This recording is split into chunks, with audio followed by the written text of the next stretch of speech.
Okay, I'm going to call the EWEB meeting to order. And we are going to start first off with a facility and safety awareness and meeting logistics briefing. Thank you for attending this evening's board meeting. EWEB management and subject matter experts are here with us in the room and virtually. During tonight's presentations, remote speakers will appear on the screen. Please make sure to speak loudly and clearly so everyone can hear you. Guests are invited to sign up at the table in the back of the room if they wish to provide public testimony. Back here. Visitor access is limited to the board meeting room and the restrooms. Restrooms are located on the first floor. Exit through the right-hand door at the front of the room and across the hallway. This door. In case of an emergency, such as a fire alarm, exit through the glass door at the back of the room unless it is not safe to do so. The alternate emergency exit is located at the rear of the building just beyond the restrooms.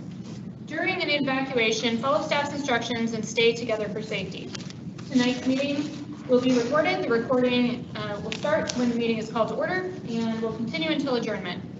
The meeting room will be muted during the break. Aside from that period, virtual participants on the screen and in the public audience will be able to hear conversations in the room until the meeting is disconnected. That is that. So first up, we have an agenda check. Any changes from anyone? Okay, seeing none, we will move on to items from board members and general manager. And I will start over here and go this way. I guess the main thing that we did this past month was the tour of the Grand Coulee Dam. It was very informative. It was a long day, but we learned some things. I think we could have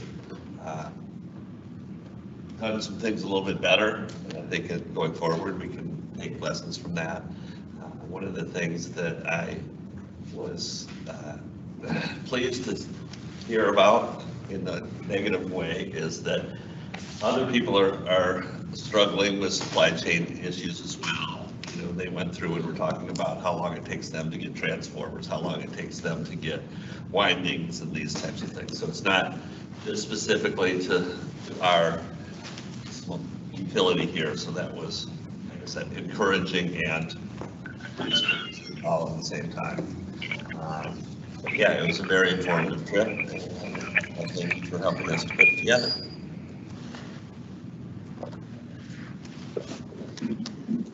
Somebody online is making some squeaking noises. If you can please mute yourselves, that would be great. Thank you. Okay, all right. The only thing I have to report is that I had a meeting with Fossil Free Eugene. Similar to the one that Sonia and Rob had, I believe.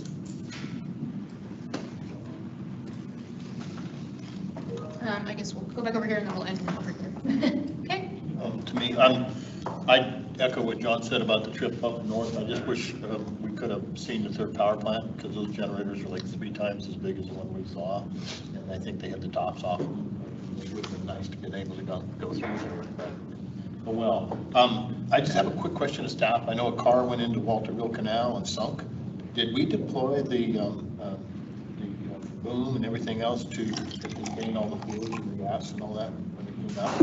I know we responded, and I don't have all the details. Could you maybe just let me know? I just was wondering what our reaction is, because we had, it happened. If it happened in the Walterville Canal, it happened very close to the Walterville Fire Station, and that we have a deployment trailer there. I was just wondering if it was deployed. If it wasn't deployed, why not? I know that we did an assessment of the potential leakage, and we can get some feedback for you. Yeah, I would hope we would, just my comment, we would do it for environmental. I mean, even if it wasn't going to go to a treatment plant, just to keep it out of the river. So, thanks. Nothing to add for me, just likewise, thanks for setting up the tour, and I appreciate the staff effort that went into making that all happen. Thanks. And as Commissioner Schlossberg mentioned, had the meeting with Fossil Free Eugene. Rod, thank you to all. There was a number of staff that also participated in that, so thank you for the support. It was a great meeting. Love to hear from the community, so appreciate that. Really appreciated the dam tour, and I know that a lot of work went into that. It was a very long day. That was almost 24 hours for us. I think we were all a little burned out on that, but great. I'm glad we got to do that. I did, some of you may have heard that there was a hijacking of the LCOG meeting. It was very unfortunate, and I just wanted to say thank you to staff here who prevent that sort of experience, because I never want to live through that again. I'm sorry. Okay, and then finally, I today attended a tour with LCC. They had an open house with their plan for their new energy efficiency, and one of them mentioned that EWEB had worked with them. There was some rules and regulations around the limit or the cap on solar configurations and other generation, and that we did quite a bit of work to raise that to the state level. And I was just curious what that used to be. For some reason, I was thinking it was 20 or 25, and now it's 200. And so I'd just love to hear a little bit more about that, because that sounds like everything that we're doing in the community. There's a couple. There you go. Thanks. There's a couple of nuances to it. The net metering limit is 25 kW. With LCC, it's a little bit different because it's a single campus. You do get into some different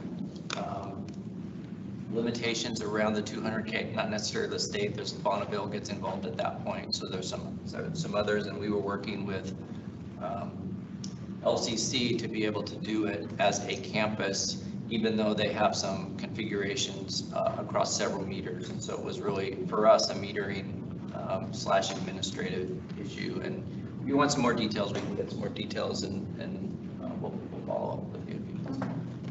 Thank you to staff and those who make those kind of projects, work even, when we have other rules and regulations that are in place for a different purpose. So nice to remove barriers. And then Frank, did you have anything else? Yeah, just a couple of other things. There is a particular segment, staff's impression of the meeting that supplied by Rod, of kind of a summary, staff summary of the meeting that was held with President Carlson. And so that's in the GM report if you didn't get a chance to read that. I also wanted to thank our safety staff, workforce services, our administrative staff. We had our annual safety expo in mid-September. I heard it went well. I was actually on vacation, which leads to my final item. I did want to thank Rod and Ann and Holly and the executive team and a number of others who filled in as AIC while I was gone, and it was a great opportunity to attend my daughter's wedding. And so I felt like the utility was in great hands while I was gone, and I didn't think about, well, I only thought a little bit about utility stuff while I was gone, but really appreciate that and wanted to thank you. So, back to you. I did attend that too, and it was a great event. Lots of interesting and informative booths there for staff and others. So. Okay, great. So next up, we will move to public input. We are running out of time. So I have a number of people that have signed up via telephone. Do I have any that are in the room? No one in the room? Okay. So I'm going to read the public input spiel, and then I will go through the list of people who are signed up so you know what order you're in, and we'll go through that. When your name is called, speakers are invited to, and then we don't have any that are standing, so clearly state your name and optionally your address or ward. Each speaker will be offered 3 minutes to present their testimony. Please keep track of time. We don't have any in person, so we'll skip that part. All speakers can listen for the audio notification when your time has elapsed. If you are participating by telephone, remember to unmute your call. Press *6 if calling from a landline, or simply use the unmute button if calling from your cell phone. After all testimony is heard, each commissioner will have an opportunity to speak if they choose, although by policy we do not engage in a back and forth dialogue. Please note that failure of a commissioner to speak shall not be construed as support of or opposition to any speaker's testimony. The board may request staff to respond to specific questions or comments posed by the public. Those responses which are for the public good Please, whoever's online, please mute. For the public good, it may be posted on EWEB's internet site. Okay, so that is that, and now I will say, so the first person up is Mark Rabinowitz, followed by Tana Shepard, then Craig Patterson, Kathy Ging, and Sabrina Siegel. Okay, Mark, are you with us? Please unmute, I'll give you a second. Can you hear me now? I hear you now, yes, sir, please. Okay, thank you very much.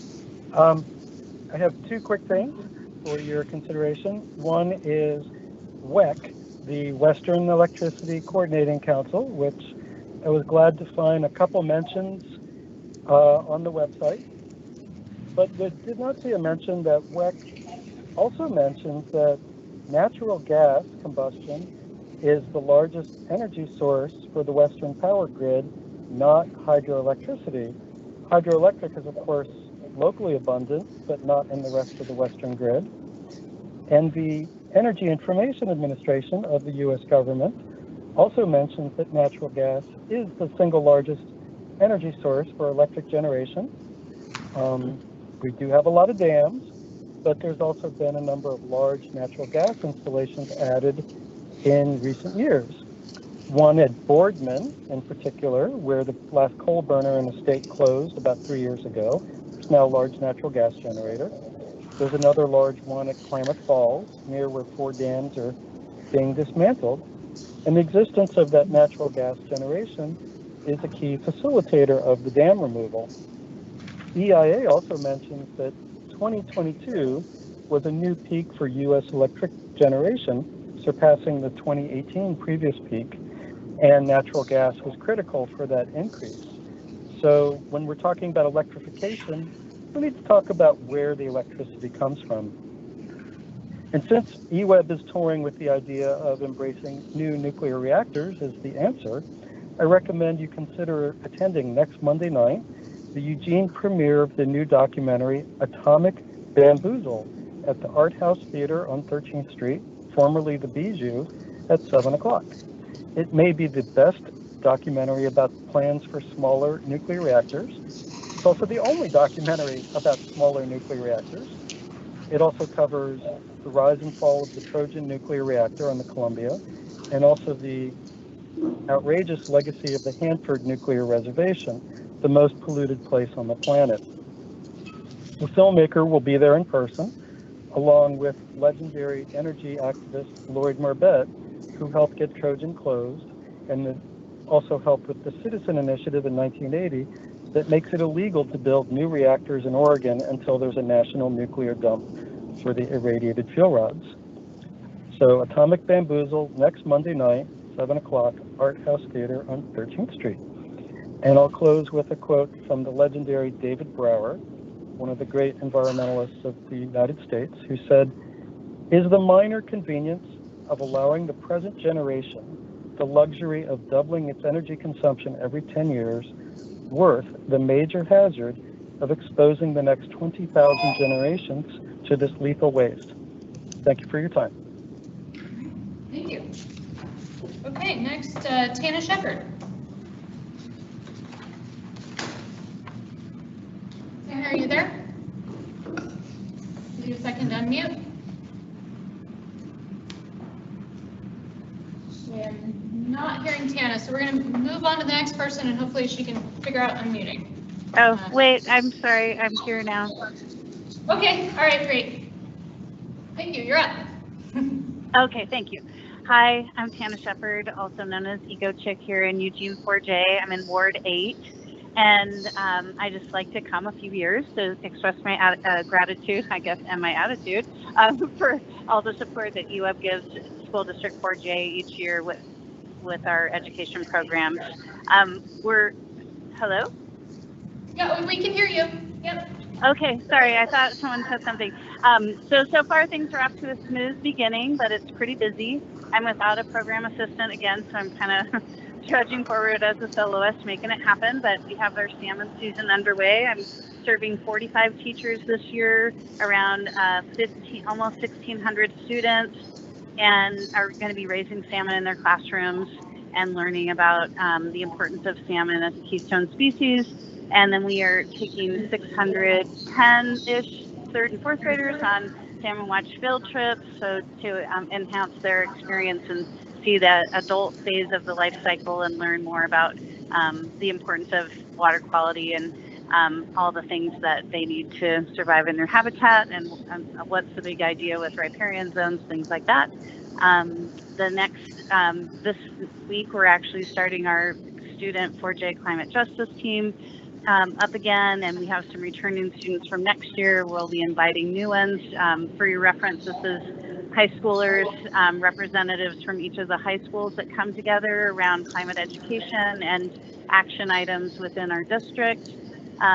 It's the third year of a very successful newsletter called Eco Experience that's going out to all 4J staff, and we're over 1,000 readers now. It's basically monthly resources and tips and ways to just essentially to help our have a more eco experience in your life. And then we've been a really big part of getting the 4J Loves Food Not Waste program off the ground, and we currently have 100% participation. Last year we were able to keep out almost 2 million pounds of food out of landfill, and so this is a great climate mitigation strategy that 4J is embarking on. And so, yeah, I would just like to give an update several times a year, just so you know what we're doing, what we're up to. And yeah, I just appreciate the support and the ability to be able to share my passions with students across our district. So thanks very much. Thank you. Okay. Next up, we have Craig Patterson.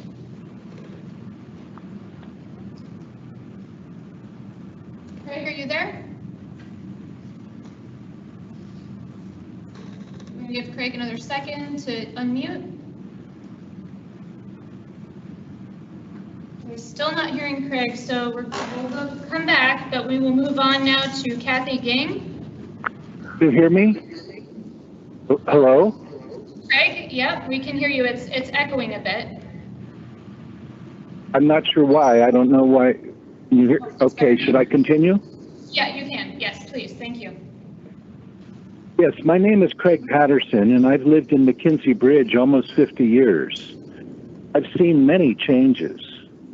I also have extensive background in forestry and energy, spanning over 45 years.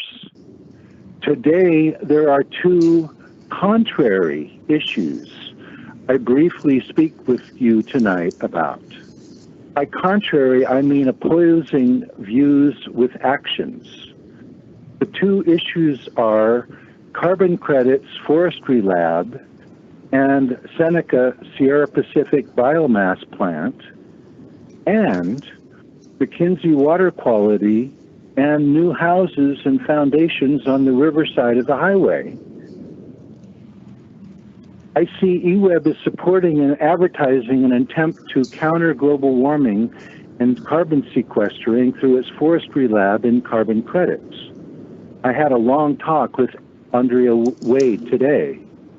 However, I question the validity and integrity of such an effort in light of EWEB's supporting the non-disclosure Seneca Sierra Pacific biomass contract, paying almost 2.5 times the BPA wholesale rate as released by the Register Guard, and then Eugene gets the pollution for free, 40 times dirtier than coal. When biomass is 40 times dirtier than coal and 300 times dirtier than natural gas, Anoment study, which is a function of energy density, a key factor which is little understood. It makes no sense to support biomass and then attempt to address the issue with a forestry lab of questionable value, particularly in a cut-over plantation. Remember, the largest and oldest Forest Service experimental forest is just up the road, the H.J. Andrews Experimental Forest.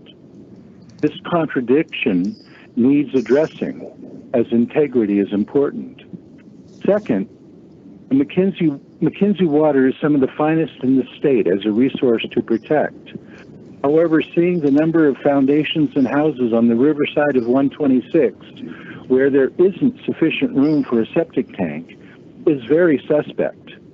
What is EWEB doing to monitor Lane County and building permits to ensure proper setbacks? Also, what is EWEB doing to monitor the Pentaplume under the old Weyerhaeuser mill, as Rainbow and Sub water districts have put in extensive carbon filtration systems? These issues need to be addressed in a coherent and integrated way, and not as contrary positions and perspectives. Thank you. Thank you. Next up, we have Kathy Ging. Okay, I'm here. Yes, thank you tonight for allowing me to speak. And Kathy, you're very quiet. If there's any chance you can speak up a little bit, you sound far away. I'll try to speak up. My first comment regards, this is Kathy Ging. My first comment regards my concern that the public was essentially left out of the integral involvement in planning the energy integrated resource plan, at least in the way it used to be involved. Essential and missing is the Citizens Involvement Committee that would meet every month for practically a year. Historically, EWEB conducted a robust PR movement to solicit public participation via having a review committee with staff overlooking the committee's discussion. It would have been particularly significant this year as small nuclear plants are being considered in EWEB's long-term portfolio. Thus, it is especially egregious that a citizen committee was overlooked. A few years ago, $200,000 was spent on this committee as a sumptuous meal and a spendy facilitator were hired, which would be done for a lot less. My second conversation is my second comment has to do with a conversation with an EWEB staff person a couple months ago about my concern that EWEB is not educating people or emphasizing the need to have hybrid cars that run not only on batteries but on liquid fuel. From research I've done, I would only buy a hybrid auto using the battery and liquid fuel. Although hybrids more spendy, they are more resilient as aging grids will not be able to handle the increased electric load.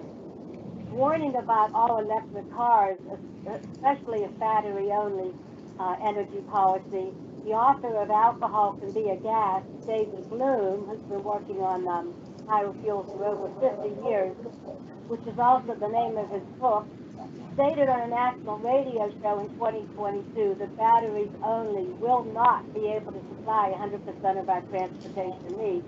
So I'm wondering why EWEB is leaving this out of their education to the public. And my next comment is I would like to hope you would get behind Lisa Arkin and her Beyond Toxic proposal to spend about $15 to $22 million on solar electric cells at the former West Eugene Baxter site. Two members of the community who are both associated with the University of Oregon in different times, including Sarah Moxie and a guy named Josh Gove, had presented papers about community-supported energy they had done with their respective institutions and companies, and EWEB and everybody totally had adored that. Finally, a grapevine discussion about shutting down the Lee Lake and the vociferous opposition from people. I think EWEB needs to take another look at their current position. Personally, I think EWEB is taking the wrong direction and letting go of a plus or minus 5% of electricity source at a time when grids are vulnerable to disruption from natural and man-made causes. Thank you for your time. Thank you, Kathy. Okay, next up we have Sabrina Siegel, and then we had a person who is in the room, so we will end with Elliot Gray. So Sabrina, are you on? Oh, she hasn't called in. Oh, okay. Okay, so Sabrina is not on, so we will move to Person in the room, Elliot Gray. Please approach the stand here. You can sit at the table if you like, or stand, whatever you like. Good evening. Thank you for doing my testimony. My name's Elliot Gray. I live in Ward 1 and I own 2 commercial businesses in Eugene. I also own a Model 3 Tesla and I have a home Type 2 charger. I recently drove my, I'm in favor of EWEB adopting the EV and DR standards. I recently drove with my wife the Tesla across the country. We drove through Eastern Oregon, Montana, South Dakota, Michigan, to New York, and then we drove down through Kentucky, Arkansas, Mississippi, Oklahoma, Texas, Arizona, and Nevada, back to Oregon. Through that, we had absolutely no trouble charging the Tesla. Yet in Eugene, there are no high-speed chargers in our service area. Yet in Podunk, Arkansas, Arkansas, or way eastern Oregon, there are high-speed chargers. EWEB is behind the times here. High-speed charging and solar and demand response across the country, you see it happening. We saw community solar in the Midwest. We saw community solar in the East. We saw solar charging on lampposts in Princeton, New Jersey. We saw solar charging, community solar in small communities. We saw big solar. We saw solar in airports. We saw solar in parking lots. We saw solar in all different kinds of locations. We talked to people who in rural areas and in small communities such as ours, where the utilities were allowing the people to put back into the grid. I also wanted to comment that EVs are coming on strong. I just was surprised to hear that through Car and Driver magazine that the #1 selling vehicle in the United States right now is the Ford F-150 electric vehicle. The #1 selling SUV in the country is the Tesla Y. The #1 selling car, that's a car, is the Model 3 Tesla. So EVs are coming on strong. The #1 trade-in right now vehicle in the country is the Tacoma, Toyota Tacoma pickup truck, and it's being turned in for electric vehicles. I also wanted to mention, okay, sorry, thank you. You can finish your thought. It's sort of a negative thought that the enterprise software has been being worked on for more than 10 years. The comments that I read said that you expect that the enterprise software will be up and running for demand by 2030. That means that it'll be more than 17 years before it'll be ready to go or be up and running. That's 17 years. That's a long time. Whereas other areas, they're already using enterprise software. Thank you. So that is it. Okay, oh, she has not joined. Okay, so we will end the public comment and we will open it up for commissioner comments. Does anybody want to jump in? Okay, John Brown. Yeah, Mark, if you're still there, thank you. I always appreciate your testimony, and it'll be interesting to see if how that presentation comes out. Tana, I really appreciate you giving us an update on the educational programs. I remember 15 years ago when that was on the chopping block. That was the very first time we ever heard from anybody. Ever since then, you come and tell us. I mean, you come and you're proactive. I really, really appreciate that. Tell us what you're doing, what the kids are doing. Thank you very much. And Elliot, thank you for your testimony. I think the majority of this board drives EVs, and I concur with the lack of Tesla chargers. But we got them in Creflo, we got them in Harrisburg, we got them all around. We don't have any in Eugene. There's a few in Springfield, and that's the highest site, or it's the highest kilowatt charge there is in the state that I've seen. So thank you very much. I think one of your observations about solar maybe, our electricity is so cheap, it's really hard to make solar work here. And so it works in a lot of other communities that have more sun and their utility rates are a lot higher. And so we're heading that way, and I appreciate your testimony. Thank you. Okay, and I'll also want to say thank you to Tana and to all of the presenters, or all of the speakers tonight. Appreciate you coming out. Tana, I'll be reaching out to you. I have some other questions about the program, so if you're still on, you'll hear from me soon. Craig, I did want to just mention that we do have a program. EWEB has a program to incentivize, because we don't actually have full control over the building codes on the up in the upper McKenzie area. We don't have control over the building codes there, but we do have an incentive program for homes that are being rebuilt to move back off of the riverfront.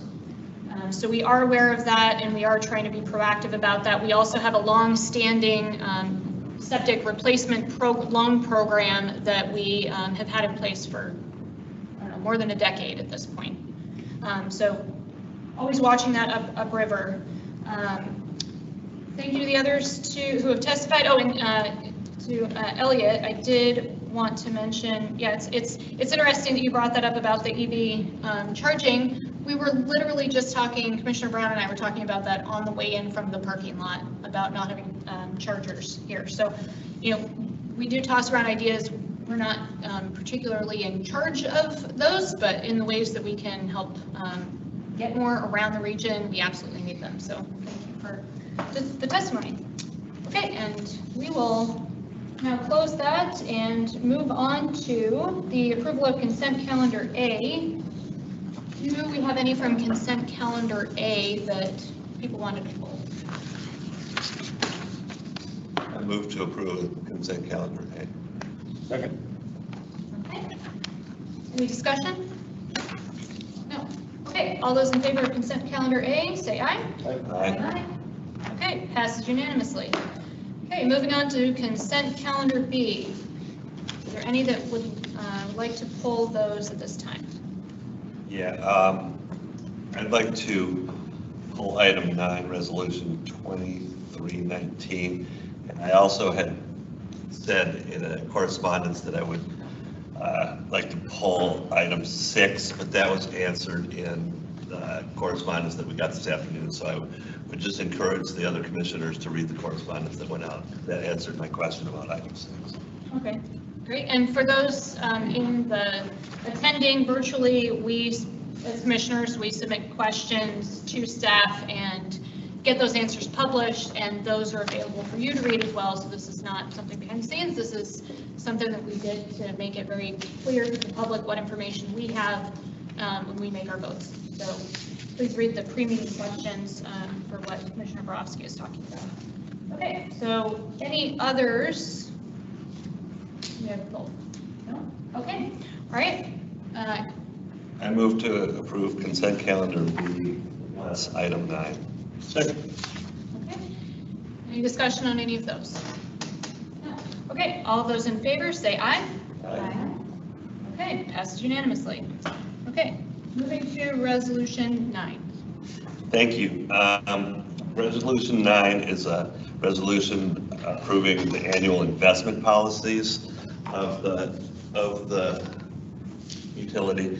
The reason I asked to pull this was this last weekend I was at a conference and was in a breakout session with an economist from Eco Northwest.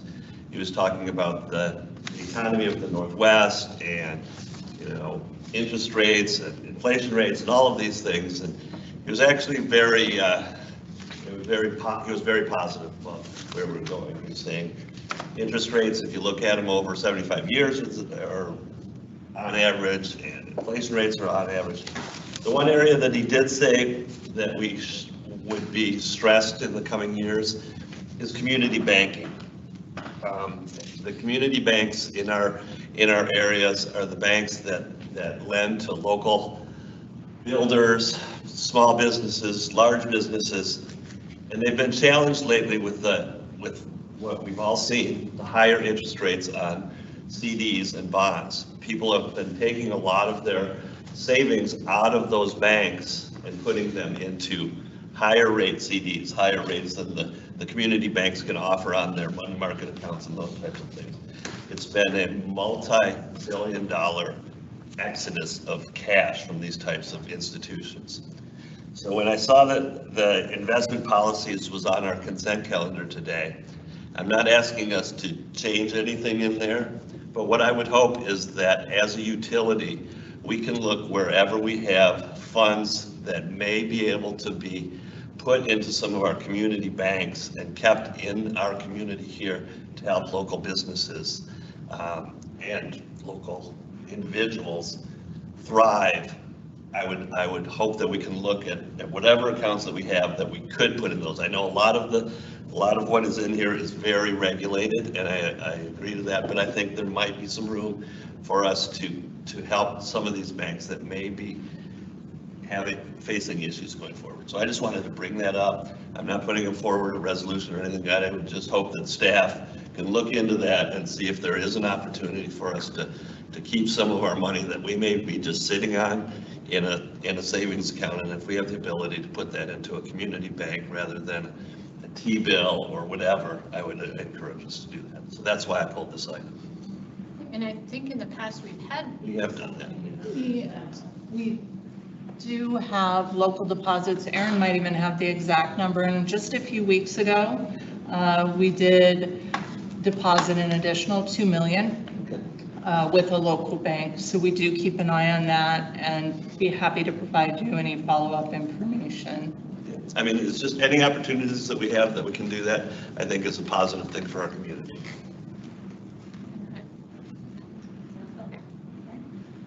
Yes, President Carlson, thank you. Just commissioners, and I guess I might ask our CFO how relevant this would be to our just standard processes. Typically in the spring, we go through and we look at our cash accounts, and sometimes we of course come to the board if we're going to move between those accounts.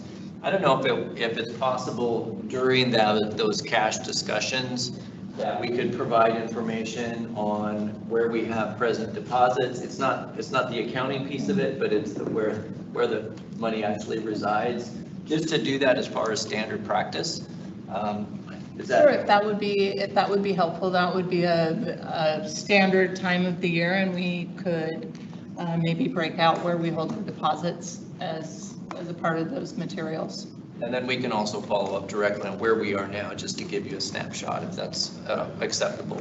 Yeah, and restricted and unrestricted funds that type of thing. It's like, you know, this chunk of money could be invested in community bank, but right now it's sitting in a T-bill or whatever. And the cost to us. I mean, I don't want us to be investing in a local bank that we would be losing, you know, interest or whatever, but also I don't want to, just wherever possible, see the opportunity.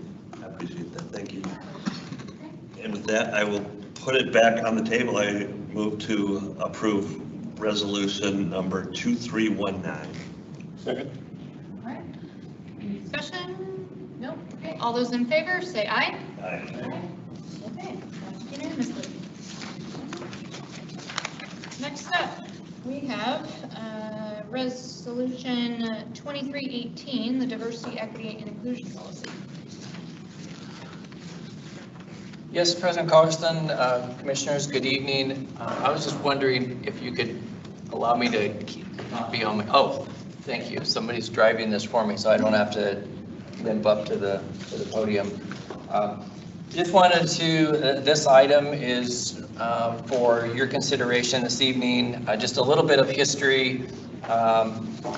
The commission, as well as certain members of staff, the executive team, and feedback from our diversity team, over the past couple of years have had a number of interactions driving us toward this eventual policy, really starting in early 2022 through a number of different processes, which lands us at this point where we have proposed language to the commissioners, really developed in conversations with you, We had a work session a month and a half or so ago, resulting in some edits and guidance on your behalf. And so this evening, after not hearing any additional feedback from commissioners after the revised language was put forth last month, the proposal is that there's a motion tonight to accept this policy as board policy ST23. That by definition has to be done through a resolution, which is resolution number 2318. And so the language for that motion is proposed here. Or alternatively, a motion for a resolution that would have some amendment associated with it for the board's consideration. So with that, President Carlson, I did want to thank the commissioners for their work on this over an extended period of time. The important part will be how we execute that going forward, especially as we start to develop our annual goals and objectives and how we move this from policy to action. And I also wanted to thank Rod Price, Kelly Hale, Ann Caw, and the members of our executive team who participated in this as well. So with that, President Carlson, I'll turn this back to you to manage the process. Anybody would like to make any comments, thoughts? Right. Okay. Sure. Likewise, I want to say thanks to the staff team, Rod and Kelly, especially who put a ton of work in and met with us individually to help us think through some of this. And I know this has been a tremendous amount of work for staff and consultants and the board, so I appreciate the effort that's gone into it. I also appreciate the edited language, the way it was upgraded based on the feedback that we provided at the last meeting. I feel like it reflects the comments that were provided. You're spot on in that the implementation, how this is really good. And I think I heard from all the commissioners last time that we're all really interested in that. So I'm certainly prepared to support the adoption of this resolution. I would love to see a time frame for which we would see or get a report. It could even just be through correspondence, what have you, just detailing, here are our whatever 10 next steps, the action plan of sorts. I think that's going to be really important. I'm eager to see that. That's all I have. Thanks very much. I just wanted to comment too that I appreciate everybody who is involved in the process. So this is difficult and challenging, and they're not easy topics, and it's really critical that we tackle it. And I'm proud that we took this on, and I do agree that this is, a first step in a long journey, and I look forward to continuing down that path together. So, thank you. All right, and with that, John Brown. Who's going to make a motion? Okay. I'll move the passage of resolution number 2318, a resolution approving new board policy SD23, diversity, equity, and inclusion. Second. Discussion. Okay, all those in favor say aye. Aye. Okay, passes unanimously. Thank you. Okay, next up, we have the PURPA standards, initial analysis, command response, vehicle electrification. Brian Booth and Aaron Bush.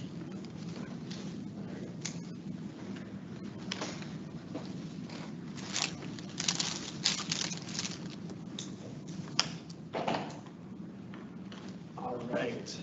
Good evening, commissioners. I'm Brian Booth, Chief Energy Resource Officer here at EWEB. Joining me from the great beyond, I hope, is Aaron Bush, Energy Resource Analyst in our Power Planning Department. We were back to talk about PURPA, that is the Public Utility Regulatory Policy Act of 1978.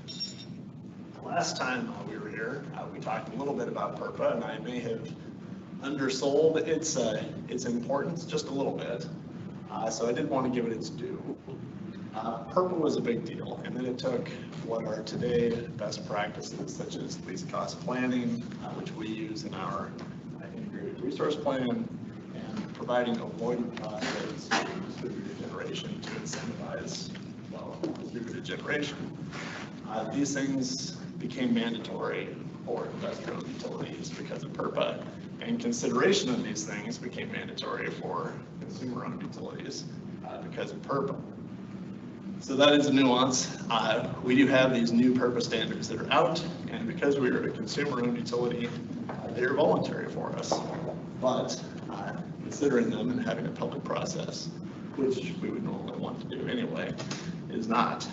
So here we are to talk about the new PURPA standards involving electric vehicles and demand response. With that, I don't know which way to face with Aaron over my shoulder. Aaron is going to take it away. Okay, thanks, Brian. Yeah, I'm Aaron. I talked about this a bit last month. We could do the next slide. So this is just a very quick agenda. Just want to do a refresher on PURPA, kind of level set again, an overview of the timeline that we're going through. That was proposed last time, and that's what we're using now. And then really dive into that initial analysis a little bit. Next slide. So PURPA, Brian said it, but I'm going to say it again. Public Utilities Regulatory Policies Act, passed back in '78. And at the time, it included a handful of standards for public utilities to consider around rate design and practices, and it's been periodically updated over the years. So the most recent ones, right, are these EV and DR standards, part of the Infrastructure Investment and Jobs Act of 2021. And the broad purpose of the standards and PURPA is to promote conservation and the efficient use of resources at facilities. So like Brian said, for EWEB, the thing that applies to us that we have to do is we have to have a public process. And that the goal of the public process is to consider the standards and determine whether they're appropriate for EWEB and whether those standards align with PURPA's purposes. Again, as Brian has mentioned, we talked about last time, EWEB is a non-regulated utility under PURPA. So the point there is to distinguish us from utilities like Portland General Electric that are overseen by the Oregon Public Utilities Commission. In that case, the Utilities Commission would be the one to decide whether or not folks have to abide by the standard. In this case, it's up to us. We have authority, local authority, to decide what's appropriate for our community and our utility. Just also want to reiterate that the determination is a snapshot in time. So it's looking at whether the standards apply and are appropriate for us now. EWEB has adopted a number of PURPA standards over the years, but our policies and operations have changed over time, and we haven't had to go back and revisit those standards. So again, big part of PURPA is the process that we use to think about these and involve the public. Next slide. So this is that timeline slide that I showed last month. I just want to reiterate that the major event for last month was that we passed the resolution on the process that we're going to use to consider the standards. And then shortly after the September board meeting, we opened public comment. So we had a public notice and have received a handful of public comments. There's going to be some additional time just after this item for folks who want to comment on the standards. And that comment period will run through October 14th, at which point we'll kind of consolidate everything and really bring those comments in to consider for our analysis. Tonight, the main thing is just presenting some kind of initial thoughts on how the standards apply for EWEB and whether they're appropriate. And next month, that for you as the board is the key timeline. So we're going to be bringing a staff recommendation, and then the board will be asked to pass a resolution on whether the standards are appropriate for us. So next month, it's going to be an action there. Next slide. So staff analysis. We brought together staff from several departments to think about the standards and EWEB's practices. So customer solutions, those are the staff that actively manage and implement our EV charging programs. Power planning, right, that's the integrated resource plan, folks thinking about what resources we need over the long term. Financial rates and services, climate policy, communications. So the goal was to have a broad swath of staff looking kind of at the strategic direction of the utility, as well as a lot of customer-facing colleagues and staff members. So from our initial analysis, it shows the standards are broadly appropriate for EWEB, but we would need to include some clarifications if we're going to kind of move forwards with implementing or finding them appropriate. One of the more consistent themes, and is telling given you all are just passing the DEI policy, is equity showed up a lot in our discussions. What does it really mean to implement these standards? How do you balance the different interests that we're going to be looking at? So that we want to be able to have kind of the EWEB lens on all of these things as we move forwards. Next slide. So demand response, this is kind of the boiled down version of the demand response standard. The purpose of the standard is to promote demand response. So basically shifting energy from peak times to lower usage times. And the standard, like many things in PURPA, gives us the ability to recover costs. So here, the main point is the purpose of the standard is to promote demand response. Next slide. So again, staff analysis, initial thoughts is that the standard seems broadly appropriate, but we would need some clarifications. As we talked about last month, demand response broadly aligns with the strategic direction. We talked about it in the context of the integrated resource plan. It also aligns with the expected energy system dynamics. So when you think about the retirement of fossil fuel plants and more renewables coming online, we expect to see more variability in pricing and fewer resources able to meet those peak loads. And so the ability to shift load from those peak times might be valuable in that context. And that's the third bullet there, to really reduce the need for new peaking resources, right? Building new stuff is expensive. And to the extent that we can not do that, demand response might be very valuable for EWEB. If you could click next. So some of the clarifications here, we talked about last time those billing system upgrades and advanced metering infrastructure that we still need to actually implement the standard, as well as just recognizing that there hasn't been price signals for customers to implement demand response. Natural gas prices were pretty cheap over the last decade, and power prices were depressed because of that. And so we're seeing that dynamic change, and we're expecting it to continue in the future, right? Some of those pricing events we saw this summer are key times where something like demand response might be really valuable for EWEB in our community. Next slide. So for the electric vehicle charging standard, the purpose of the standard is to promote vehicle electrification, and all those sub-bullets there are basically things that EWEB could do to help implement that, to carry it forwards. Right, so affordable rates, improving charging times, third-party investment, and again, a piece on cost recovery and rates. So again, the purpose of the standard, promote vehicle electrification, and then gives us some mechanisms for that. Next slide. So again, initial analysis shows that broadly aligns with our strategic direction. And one of the key things here is that we already do a number of things related to vehicle charging, right? We have programs and incentives for residential and commercial and for electric bikes. We also have grants and programs like that.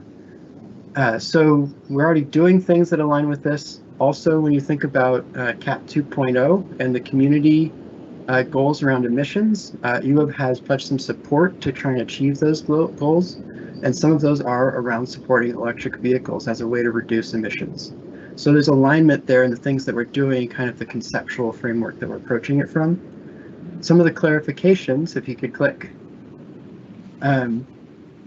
Again, going back to equity, some of the things that we do address broader equity concerns that are kind of called out in the standard. Just saying, affordable doesn't necessarily mean accessible or equitable, right? If you just put out charging stations, but folks can't afford a electric car, doesn't do much good. So we need to consider this kind of in a broader context from EWEB's point of view. Also, the sub-bullets can work at cross purposes. So the clearest example of this is affordability and reducing charging time, right? Affordable rates on the one hand, but as you reduce charging time, you tend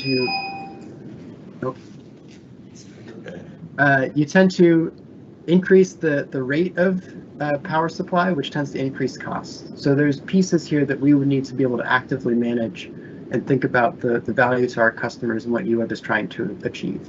So again, broadly appropriate, but there's some clarifications. Next slide. So want to really call out here the public feedback part. We've received a handful of responses that are actually pretty helpful in us thinking about the trade-offs and I would say equity and charging availability, all those things have been mentioned. We really want to incorporate public feedback we're actually going to reach out to a few more folks, especially those who have engaged in the IRP, to get some public input. And given that we want to incorporate it into our analysis and consideration, but pending that, it seems at this moment it seems likely that staff would recommend finding the standards appropriate. But I want to call out that these clarifications, these pieces that would make it appropriate for EWEB, give us the ability to do what's right for our community are pretty important. So next slide. So discussion feedback, there's going to be some time right after this for public input, and then a little additional time for questions if there are any, but right now I'm happy to take any questions or thoughts that commissioners have. Thank you. Okay, do you want to do questions now or after? I mean, typically we do questions after the public input and then questions. Yes, please. This is Okay. my first rodeo, so Great. I'll defer to you. Okay, I'm going to open the public hearing on the PURPA standards and analysis. And we have one person who is signed up to testify. Kathy Ging, are you online? Yes, I am. Okay, great, we can hear you. You are up. Oh, great. I'll continue to shout. Thank you. Okay. Thank you, that's helpful. This is Kathy Ging from Amazon Neighborhood. And it's a sensible reason for imposing wireless smart meters was to eventually implement time-of-day pricing now being considered. Installing wireless devices on private residences and commercial businesses with concomitant health issues by occupants that have emerged, particularly in those unfortunate individuals with advanced electromagnetic sensitivity, whom I have heard from nationwide since 2011.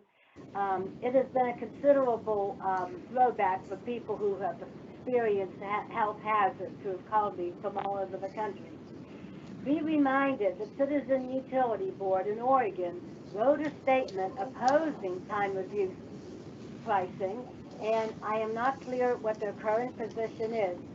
But a central reason for their opposition was the lower income persons and those with families, kids going to school, senior citizens, would be more vulnerable to the economic duress of such a pricing schedule. Independent consultants or those with more flexible schedules could more easily wash clothes, dishes, etc. in off time. Years ago, I sat at a community meeting at EWEB with Commissioner John Brown at the same table. I recommended then that EWEB contact local major social media and start educating people, including students at all education levels, to change habits. I also suggested that the daily paper could publish best times to use electricity so as not to burden the grid. It could be at the bottom of the front page or next to the weather. I've lived here for 43 years, and never until this past summer did TV news mention the expense of buying spot electricity during a recent heat wave. Instead of $50, it was $1,700 to buy X amount of kilowatts. An eye-opener. Please adopt this consciousness-raising endeavor instead of imposing on the most vulnerable ratepayer owner budgets another expense. John commented that he thought that publishing this comment next to the weather was a good idea. It was the only suggestion from our table that he mentioned at the plenary. No follow-up occurred by board or staff as a result, however. If EWEB would choose this media blitz now, explaining through social, main, and newsletter media pros and cons about time-of-day pricing, our utility may set an example in the country for this another kind of alternative to the ban pricing that you're considering right now. And a short URL on a downtown banner. 1 hat, 2 pairs of socks, and 3 jerseys and sweaters. Keep the thermostat down. That's my answer to the energy crisis. And also, please increase rental weatherization. Thank you. Thank you. Okay, then I will close the public hearing on the PURPA standards, and I will open it back up for commissioner comments on either testimony or questions or comments on the standards.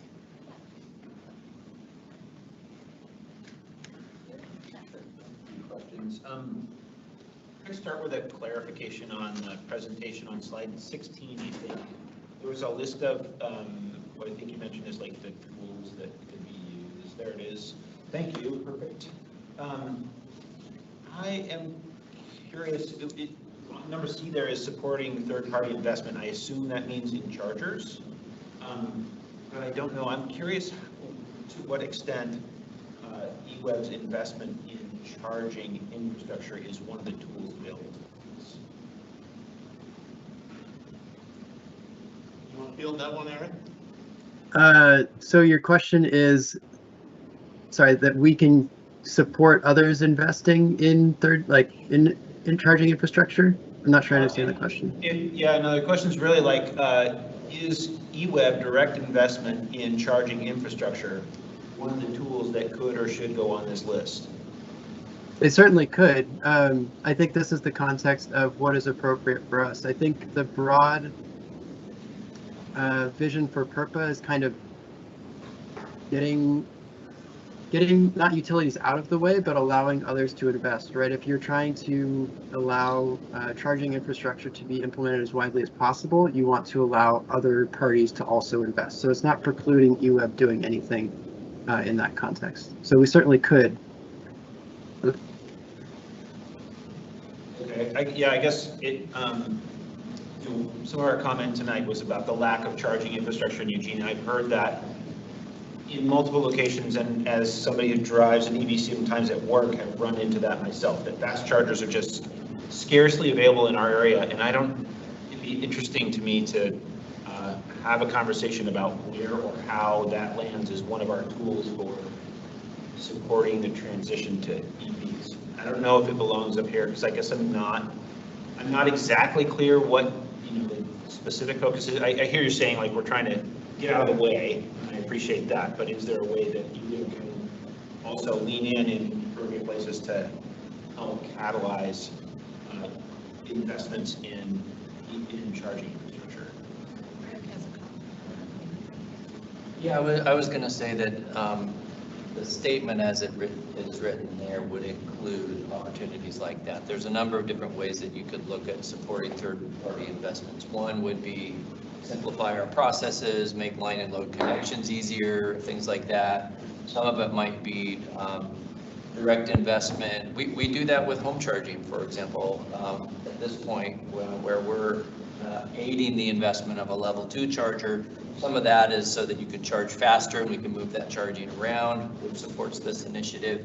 And presently, a lot of that is driven through clean fuels credits. We're an aggregator here and feel it's appropriate to put that money back into electric vehicles themselves. Now, we haven't made a conscious choice, and the board hasn't directed us to make a conscious choice to own, operate, or maintain charging stations, but really take this approach where we're facilitating others to make that investment. There's a number of different mechanisms that we can use to do that. But I would include charging as part of the third-party investment statement. A follow-up to that. Do you know at all if somebody has wanted to put in a charging station and our policies have gotten in the way?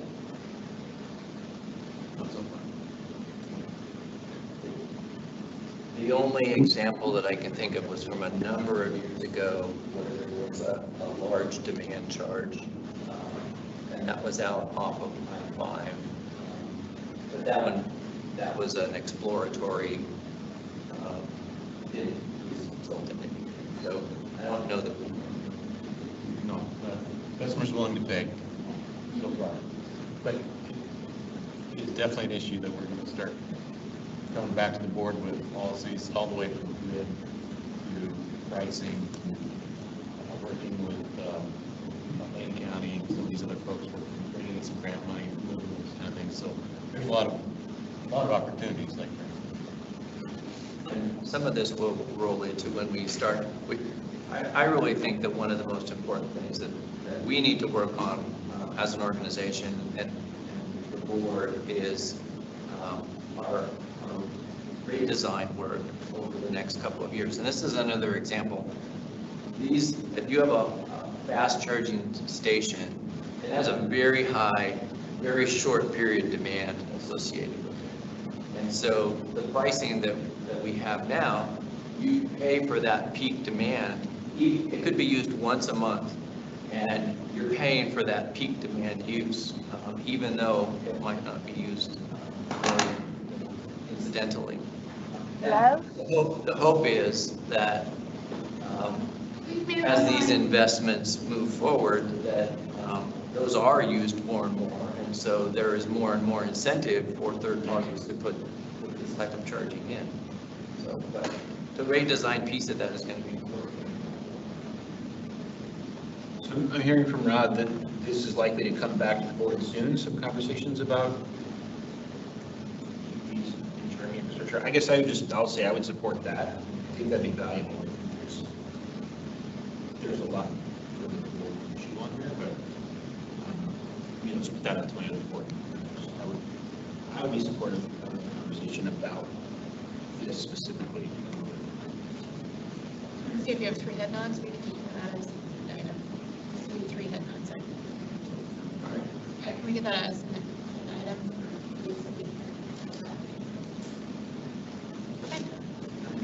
Yeah, a couple more. Kathy Brinkgang brought up questions about the impact of DR on lower income households. And I know we're going to have a conversation at some point in the not too distant future about rate design, so I don't want to unpack all of that. But my guess is that if we do it wrong, that is a real potential that we can punish unintentionally lower income households. But can you verify for us that if we do that right, perhaps it's the opposite, that we provide opportunities for lower income households to use their low cost of utilities? I actually, I'm leading you, but I don't think I really shouldn't be. I'm not. I feel like I leaded witness. Yes. I think rate design, if done properly, incentivizes activity that helps the general population. And so it oftentimes is viewed as a punishment, where the other way to look at it is as a reward for those who do have the opportunity to be flexible. And that reward is actually benefiting EWEB as an entire organization, which is EWEB and our customers, and then that can be shared. So if done right, to answer your question, rate design can mitigate that or even improve the overall effectiveness of how we're pricing our products. And so the goal is to not leave certain parts of the population out or penalize or have some kind of punitive impact, but also to potentially reward those who can and then share in that reward amongst the community. I hope we'll do the design right. All right, one last question. It's the barrier of advanced metering infrastructure. I know we're in the process. I'm actually starting to think that there's like an international conspiracy to keep EWEB from rolling out all of our AMI, but I'm pretty sure that's not true. But I would love to know where we are on that, because I know it's challenging.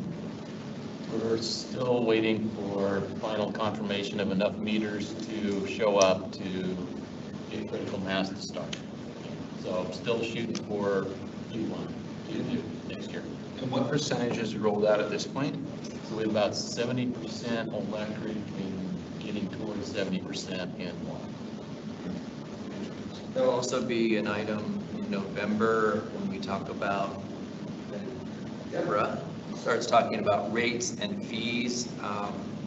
There'll be an initial discussion around opt-out fees, which will be included in this section. So that'll be something we need to daylight. She's probably. No, she's pointing at me. I volunteered on that one, so. Great. So many questions, thank you. I'd just like to make a comment. Historically, maybe 10 or 15 years ago, we handed out to the commissioners some meters that we used for response, challenged each other, see who could save money and things like that. It's actually quite easy, and it was easy to do because it showed your demand, the time of day, and then we had this hypothetical incentivization of how much money you could save. I want to beat Mattel. That was my goal. But more importantly, it demonstrated that it's really easy. It's not that hard. And then my second comment would be about demand response. So we subsidize level 2 chargers. You give us $500 to offset that cost. But nowhere, I mean, we saw how the community responded when we had the heat wave and people voluntarily shut down. Nowhere in that communication, like at least with me, did you say, program your Tesla so it charges from midnight to 2, because there's no financial incentive for me. You know, I just call and plug it in, and shame on me. I should program my Tesla just pushing a button and to have it charge when there is not a peak. And I would hope that through public information, we can say, look, we just gave you $500. We would appreciate it if you would, we can't require it, but we would appreciate it if you would help, because this is a very responsive community. And if they knew, and we just heard the testimony about how many Teslas there are, if you charge not at 5 o'clock, but you charge it from 2 to 4 in the morning, it doesn't matter. It takes 2 hours in a supercharger to charge a whole day's electricity. Commissioner Brown, you'll have to fact check me on this, but I believe in our list of suggestions, we did have electric vehicle charging as one off-peak as one of the suggestions. In where? When we reached out to the public. Oh, okay. I was just in that event, but I know when you give, like you gave me the subsidy, nobody said, program your car and to charge during. Yeah, that's a great I'm point. guilty as anybody about charging at 5 o'clock in the evening. I see a guilt over there too. So anyhow, but I'm all in on demand response if it's done right and EV charging infrastructure. Just President Carlson, a note for the public. The pilot program that we did that Commissioner Brown, who beat Commissioner Mattel in the amount of savings, that savings had to be returned to EWEB because that was not available to the general public and commissioners and certain staff who participate in that program. While we did achieve savings, we had to give that savings back to the organization since it's not our money to save in that case. So. He won, but he really didn't win financially. Bragging rights. Right. There you go. Okay. Any other comments, Bromsky? Yeah, a couple of things. First off, thank you, Kathy, for the testimony. I hate it when we have a public comment, or not even public comment, a public hearing, and nobody shows up and lets us know. Second thing is, you mentioned that we have received some public comment from some people. When and where will we see that? Will we see that as commissioners? I would assume that we should. Yeah, we have written comments that we've received. I'm looking in your way. I assume that those make it to the commissioners sooner rather than later. Okay, thank you. And then I echo Commissioner McCrae's concerns about demand response maybe having impacts on some lower income people. I too am worried about that, but the other thing that we also need to consider is our business community. When we start doing demand response on commercial, you know, there's industries that can take advantage of of demand response, but there's other industries that have no possibility to curtail their energy uses. I'll give you an example. I know that, you know, if we're looking from 5 to 7 as a time that we want to curtail electricity use, it's really difficult for the restaurant industry to curtail their energy things when that's the peak time of making their business work. So those are other things that we need to consider. It's not just the low income people and please turn your lights off here. Let's consider our business community and the engine of our economy and making sure we're not penalizing those people with demand response, because, you know, if my power goes up from 5 to 7 exponentially, I have no way to, you know, affect that, you know, how we want it to be affected. So just consider that when we start thinking about these demand response things. There's other people there that just cannot turn their lights off at a specific time. So I just wanted to bring that up. Thank you. I'll jump in on that kind of comment. I wonder if when we do actually get to rate design, looking at time of use pricing, which you recognize our systems have not been upgraded, and that is part of the reason we haven't done some of this other work. So to the comments earlier in the room, but once we do have the capability of being able to do that, I wonder if we can have it so that those who do have the flexibility can opt in to that program, which means that we could share the benefit with them, and they would, in part share that benefit throughout the rest of the community as well, because we would save on our higher rates. So then, that becomes a shared benefit across the community. And, to the point of those who don't have the opportunity or would be negatively impacted, they would be the right people to opt into that anyway, because they don't have the flexibility to shift. That's the comment that I have for that. Frank? Yeah, just a couple comments on that. I think that the system will be ready way before our rate design work. This is going to take several years, and there's going to be a number of different stages relative to creating alignment between different cost impacts. The other one, looking at how we price capacity as a mechanism, and then product design. And it is very possible, President Carlson, that there would be several different products that customers could choose from or choose to participate in as a result of that. And so having CIS late 2024, that particular implementation will be much ahead of where we are in our probably several years of rate design work that we have. I would probably estimate we have 2 or 3 years worth of rate design work to implement in steps and stages. The thing I think is important, if we do get into issues where you may or may not want to participate in a product, is that one business might choose to do it. We don't want that business's choice to penalize another business. We want to be able to create and share the value that can be created across the organization through really socializing the savings. But we also want to make sure that one person's choice does not place an inadvertent burden on another one. And so that's part of the intricacies of good rate design, which I think is going to be really one of the most important things that staff and management in this commission works on in the next couple of years. It'll set that up. Yeah. Another comment on when you'll see public comment. The report that comes out next month with the recommendation will include the public feedback that we've received. So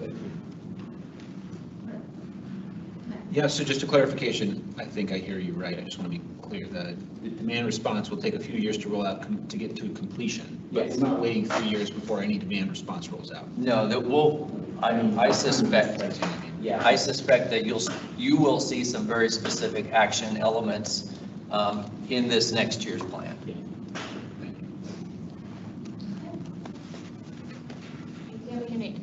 Yeah, what I needed. We do have our new rates manager in the wings. Starts in a couple weeks. He's been warned that he will not be bored. Hopefully he's listening to this. Okay. Wonderful. Well, thank you very much. Okay. We will end the conversation there, and we will move to the 2024 draft budget.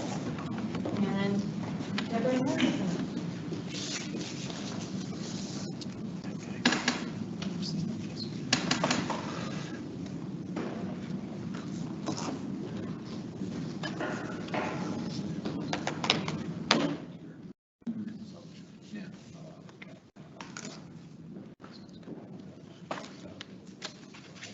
Good evening. Good evening, commissioners. My name is Deborah Hart, for the record, and it's October already, and we are here with 2024 draft budgets and long-term financial plan updates. Erin Balmer, our acting finance manager, is here with me this evening, and then Daniel Davidson and Janice Lee, who did the heavy lifting on this work that we're sharing tonight, are here as well. So with that, probably don't want to look behind me. Last time you saw the long-term financial plans was back in July when we brought the plans with their respective assumptions. This evening, we're here to review the updated long-term financial plans and are seeking board direction on the 2024 draft budgets. Next month, we'll return with a more detailed budget document along with pricing proposals. And we'll hold the first of 2 public hearings on prices. The second public hearing will be held in December, at which point we'll be asking the board to adopt the pricing proposals and approve the final 2024 budgets. So since July, we've completed the 2024 draft budgets, and those have been incorporated as the base year in these plans. Additionally, the plans include 2023 projected year-end cash flows to establish the 2024 beginning cash balances. We've also updated labor costs, revenue forecasts, as well as interest earnings on our cash balances. We've refined some of our assumptions around infrastructure investments and funding for those plans as it relates to debt issuances, reserves, and funded capital. The investments are concentrated on work to replace our aging infrastructure and support a resilient spine. All metrics are above board target throughout the plan, though days cash is strained in 2024 as well as again in 2033. Cash balances approach target in the near term while debt service becomes strained for the electric utility in the last 2 years. This is due to the use of cash to fund our infrastructure investments, as well as increased debt service from the issuances in 2027 and 2030 that we have in the plan. Even so, with the debt issuances, we are within board target for debt service coverage while remaining within the current rate trajectory bounds.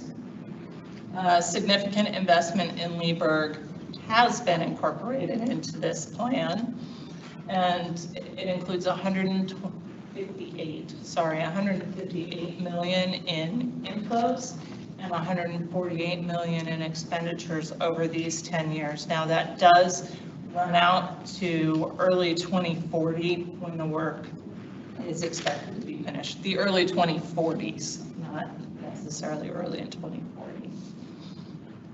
The plan does assume a 10-year compounded rate increase of approximately 41%. That is inclusive of Leberg, which is lower than we showed in July.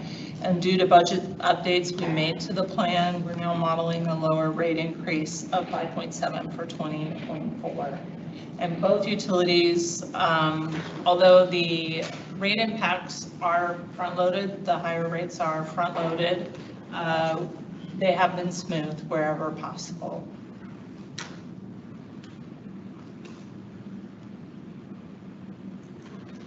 So here's a summary of the electric long-term financial plan metrics. This was also included in your board packet in the attachment section. This is a stressed model with an annual contribution margin risk tolerance of about 14 million in the first 5 years and then returning to expected conditions in the last 5 years of the plan. Where you see yellow, that does indicate that metrics are nearing our targets. As was intended in the first 2 years of the plan, we're modeling the use of rate stabilization funds for capital projects. Inflation is easing somewhat, with most recent reports having it at 3.7%, CPI at 3.7%. And so accordingly, EWEB is taking a milder approach. Non-labor is at 3% for next year before it normalizes at the Fed 2% forecast. Capital does stay at 5% for the first 2 years before it returns to 3% for the remainder of the plan. And then labor is a combination of inflation factors, and that includes expected market comparators, anticipated benefits increases, as well as our collective bargaining agreement. The 10-year rate trajectory is displayed at the bottom of the table. And again, I wanted to highlight that pre-funding for Lieberg decommissioning is modeled beginning in 2024, and those increases are expected to be sufficient to fund the decommissioning efforts in their entirety. So I'm just going to pause for a few moments because there's a lot of numbers up there before we move on to water. Want to ask a question now? Questions now, or? You want questions now, or? I can answer a question now about this slide. Yeah. Any question, but. Okay, well, in July, you gave us a proposal that said our electric rate was going to be 7.75, now it's 5.7, so that's a 25-30% deviation. Thank you very much for going in the right direction, but to have that much of a spread from this presentation and July presentation, I don't know what triggered that, but also my second part of that is that we stated in there that 2.8 million planned for 2024 for Lieberg, and that's a 4% rate for 24. But then we go to the next 10 years is 147.9 million, which is a compounded 8% over that period of time. That math doesn't work for me. How does 4% only equate to 2.8 million and 8% over 10 years equate to 147 million? You answered my first question.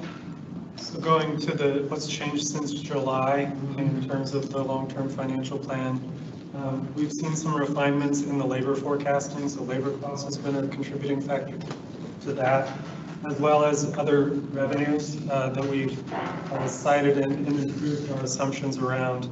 Well, we've seen the need to change our assumptions around some of the other revenues since the July presentation. So those are two of the contributors there.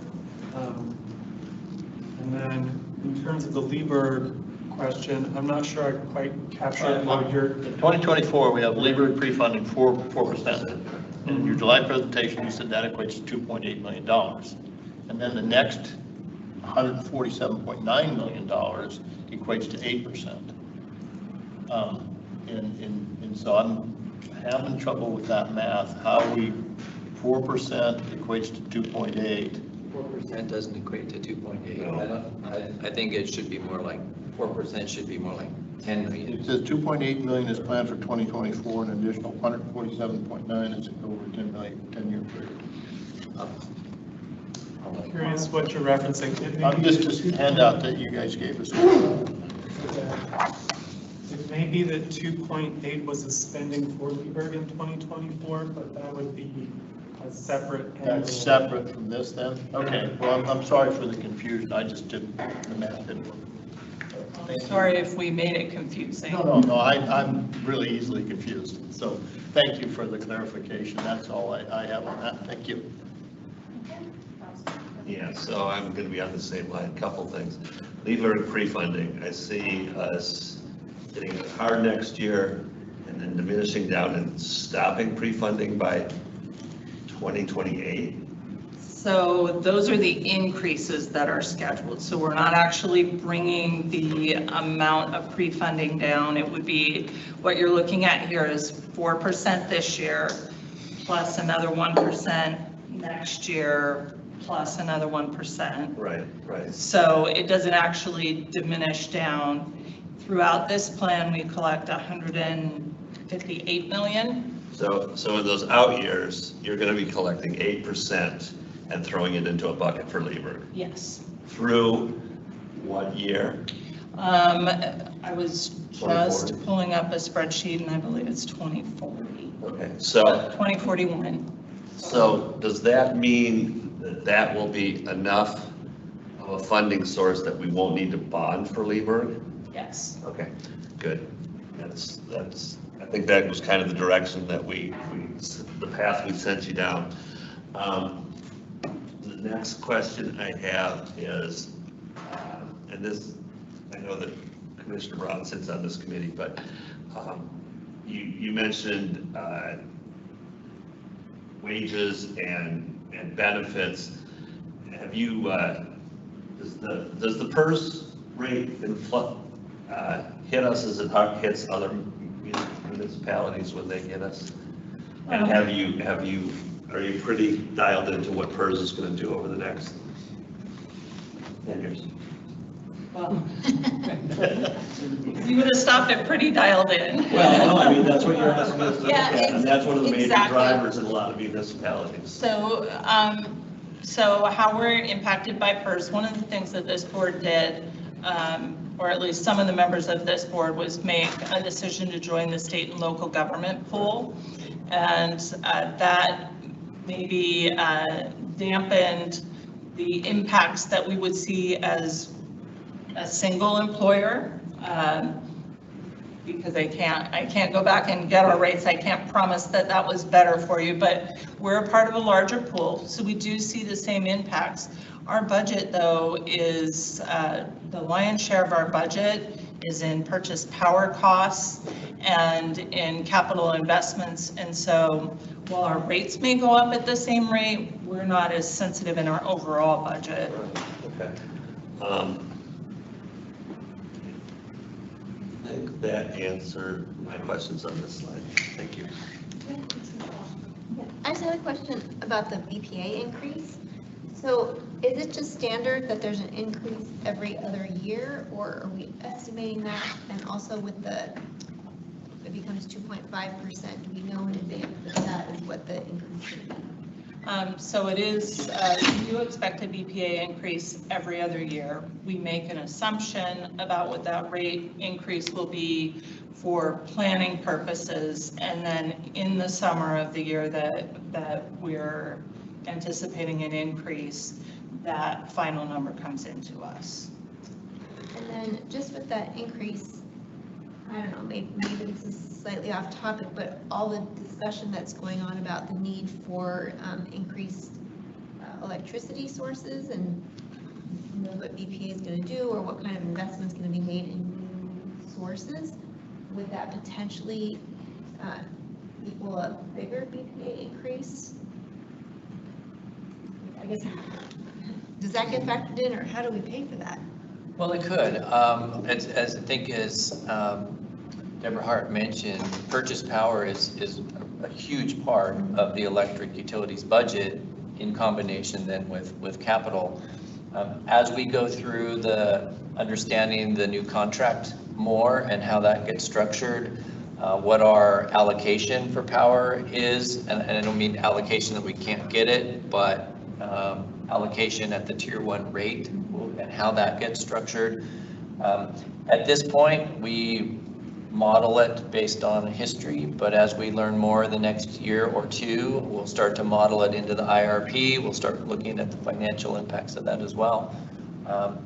It is a significant number, and they do a rate case every 2 years, and so we're continuing to model that. Even that is not statutorily driven, but that's been their historical practice. So as they get into the final definition of the different electives or product offerings by late 2024, early 2025 is the timing that we'll know a little bit more.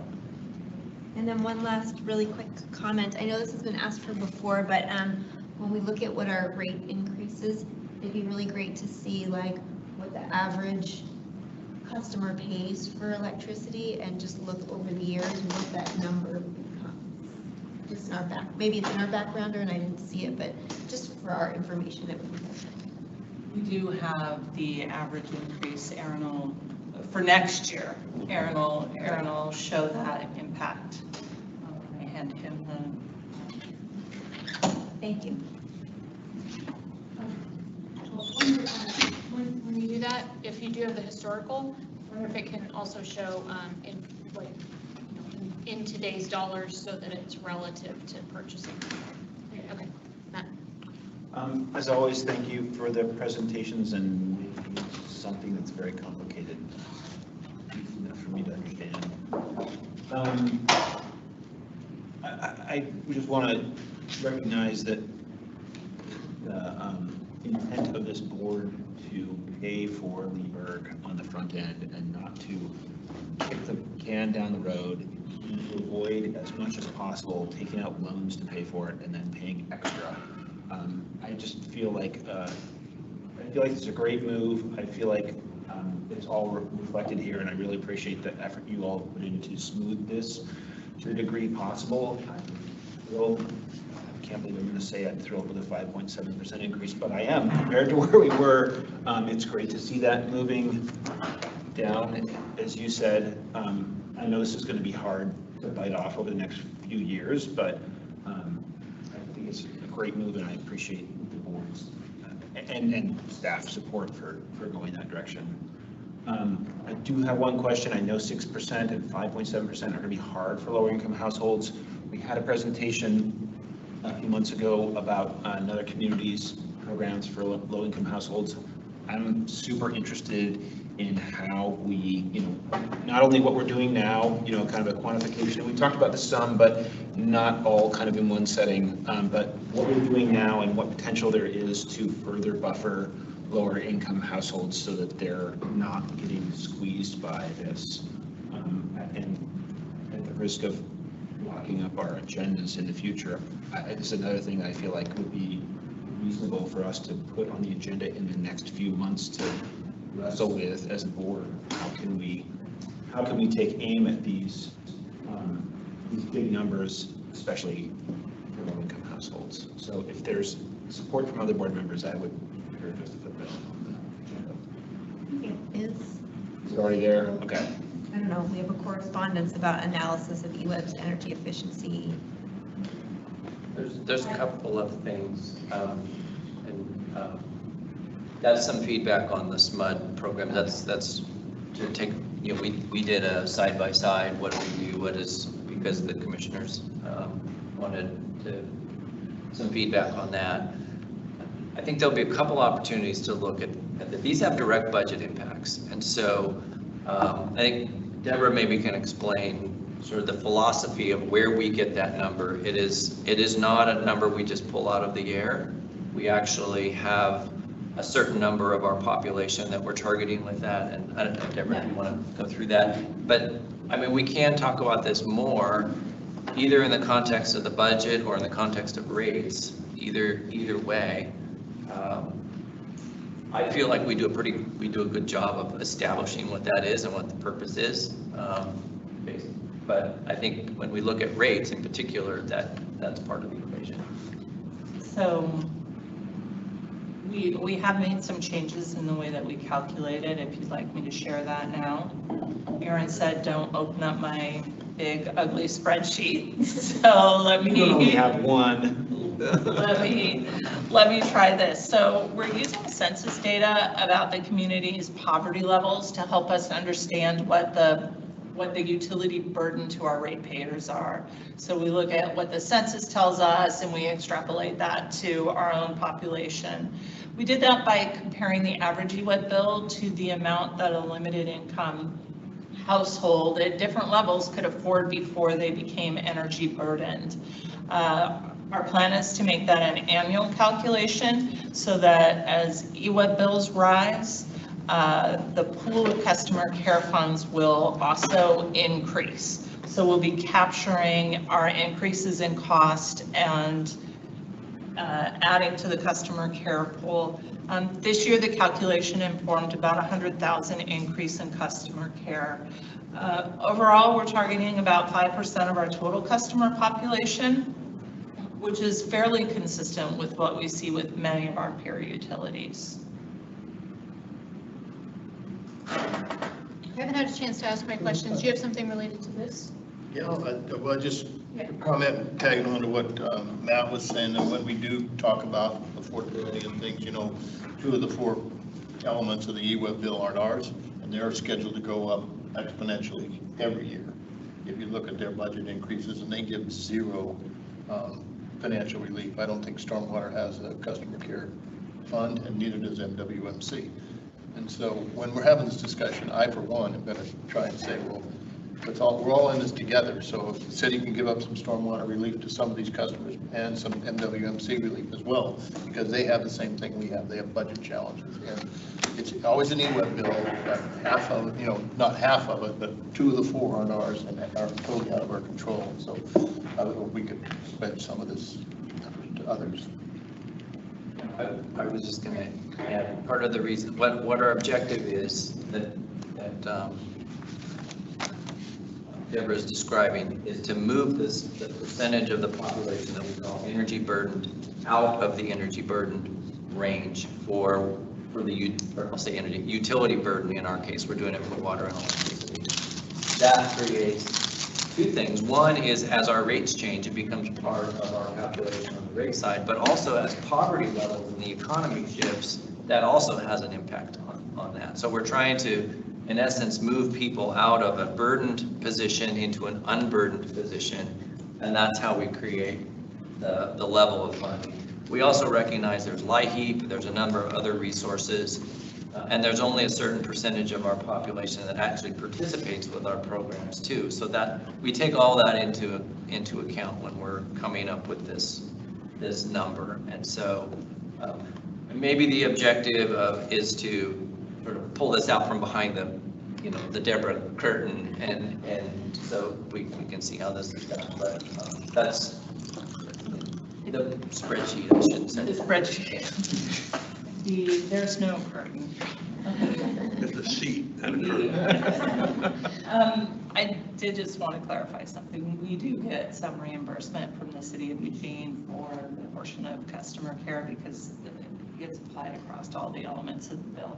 So they do show up on our bill and they are raising their bill, but they are contributing to. They're contributing to customer care. Mm-hmm. Just the city, but not MWMC. Just the city, I believe. And I don't want to make the claim that it's fully covering us. I haven't done that math. So, but they are contributing, and I can get you those details for sure. Math will tell.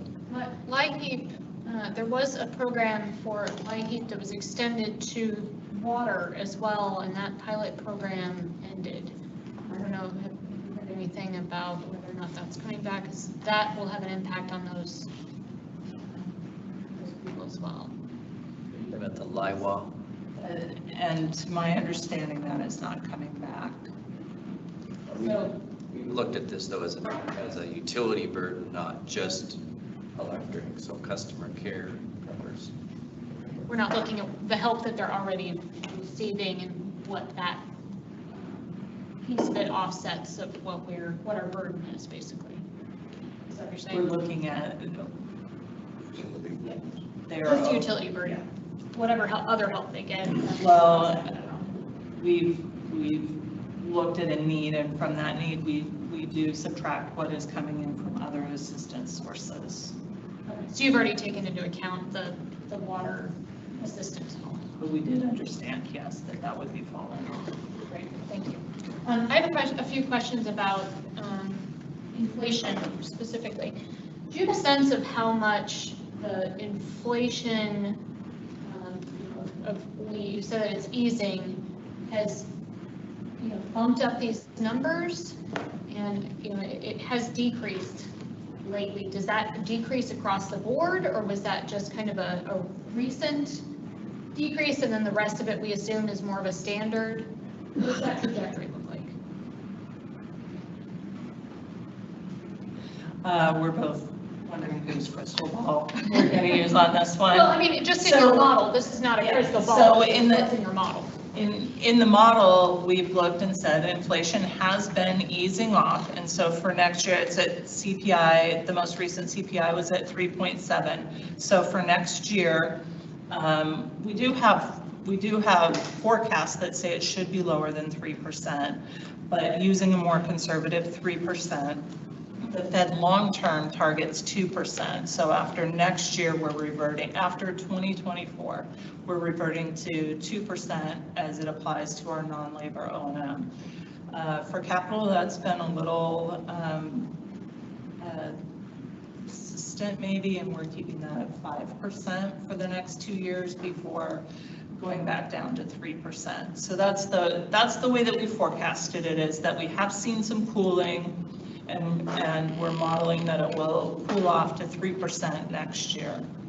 So when we talk about CPI, we're literally talking about the CPI that's the consumer basket of goods. There's not, which includes things like food and toiletries and other things like that that are completely unrelated to the vast majority of the things that we actually purchase, right? There isn't a separate basket of goods that's related to utility for construction purposes that reflects that. We're not using a separate basket of goods. Okay. I'm just curious, for the majority of the things that we purchase, construction, our big ticket items, I wonder how much that's actually coming down. I mean, we still have labor shortages there. We still have, shortages in building materials, concrete, supply chain disruptions overseas. So I feel like that using the CPI in that basket of goods is not particularly reflective of the things that we actually purchase. So I would just, maybe watch on that, or maybe look at how that relates over time. And I know you don't have the crystal ball for that side of it, but some of those things are bigger challenges that I don't know that they're going to taper off as quickly.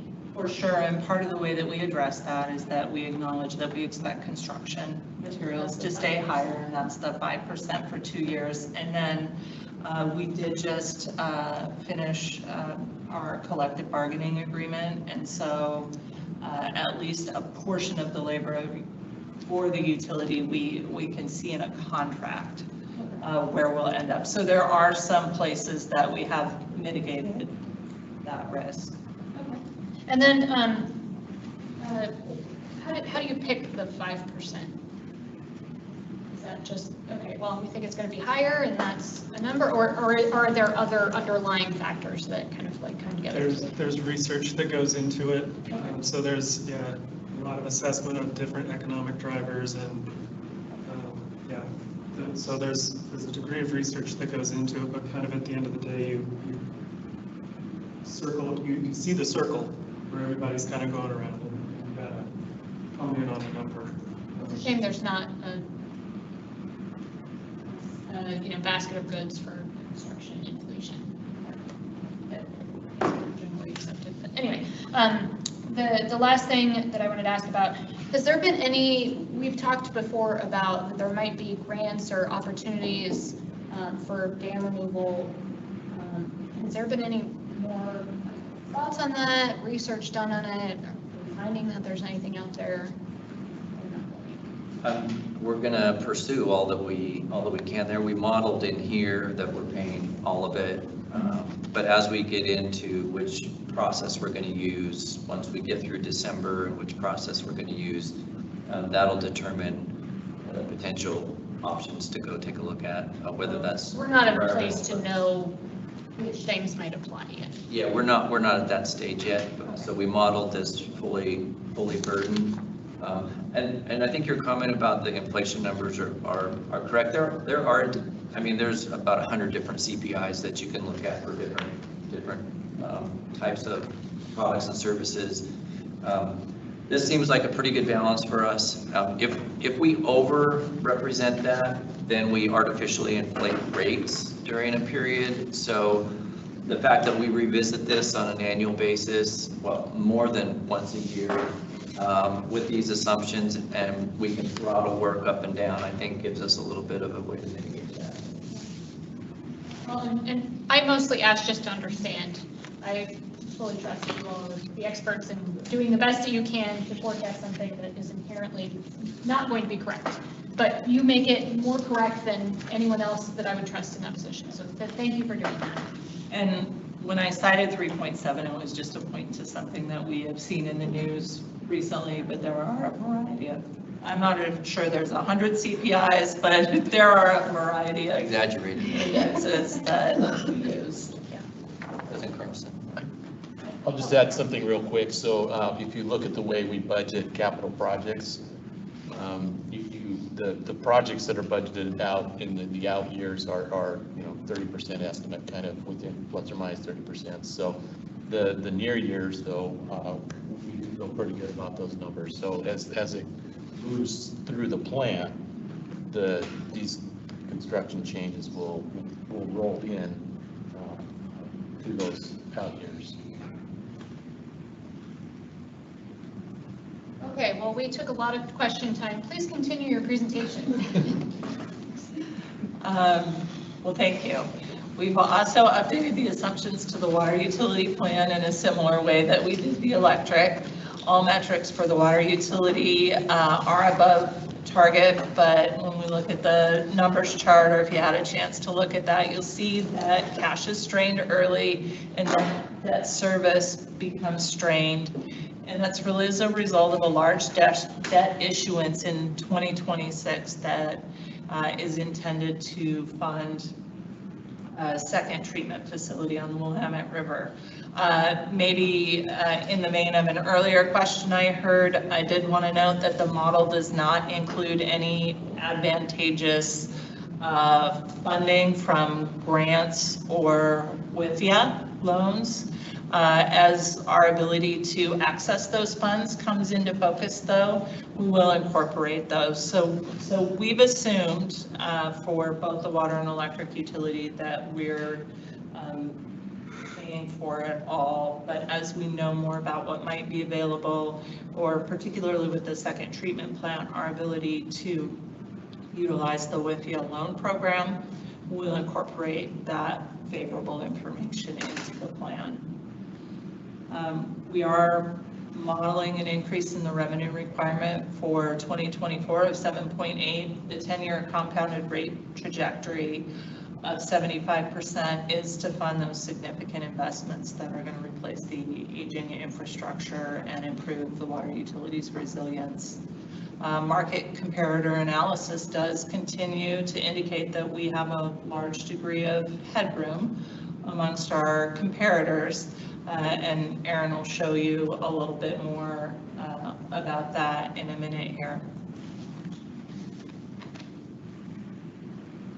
So the table, this is really a summary of the metrics.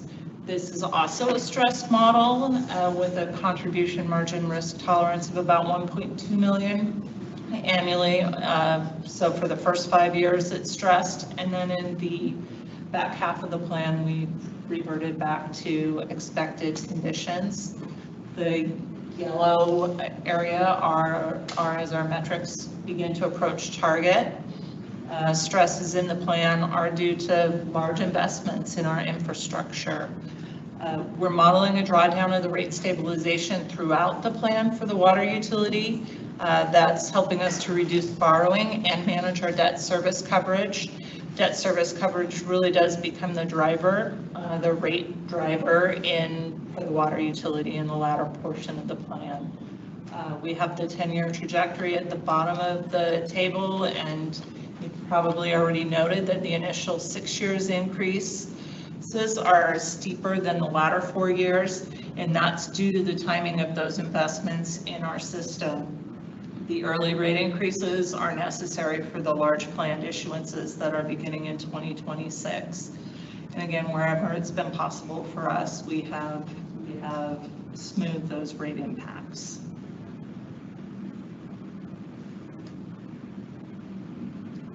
I'm going to pause for a moment and let you look at this, and then I'm going to hand it to Aaron after I answer your question. Just so on the debt service coverage ratio, you have a target of 2 to 2.5. As it gets closer to 2, does that affect the rates that we pay to our debt issuers? So 2 is still within the range of where we're at now, but there are many factors. So that's just one: our management, our cash balances, our governance here, our financial forecasts. It's a piece of it. Higher debt service coverage, and these are forecasted debt service coverage. Higher debt service coverage is better, but at 2%, we're still in the range to maintain our rating.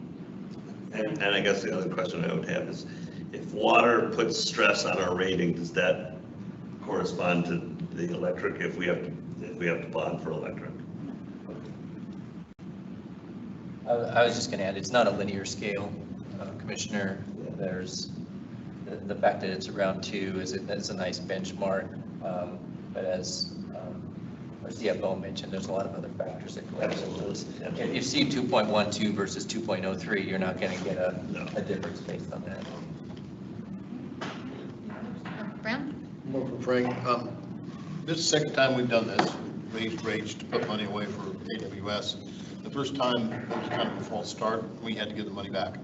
Are we confident to the degree of doing this again that we have the land use approvals and secure so we can do this? I believe that I'm very confident, Commissioner Brown. I We don't have the approvals per se, in hand. We also don't have the barriers that we had before, and that's the process that we're working through now. Thank you. Aaron. Okay, good evening, Commissioners. This slide is really meant to emphasize a shift in the conversation and the presentation tonight. We'll see a shift from here moving into November and December. We've been discussing the 10-year long-term financial plan, and that's looking forward to 2033. But as we continue this fall, we shift focus to the upcoming year's budgets and pricings for each utility. The budget approach for each utility is twofold. There's an operations and maintenance budget, O&M, and then a capital budget that's inclusive of debt service. Again, our ultimate goal in December, we'll seek board action on 2024 budgets and price proposals.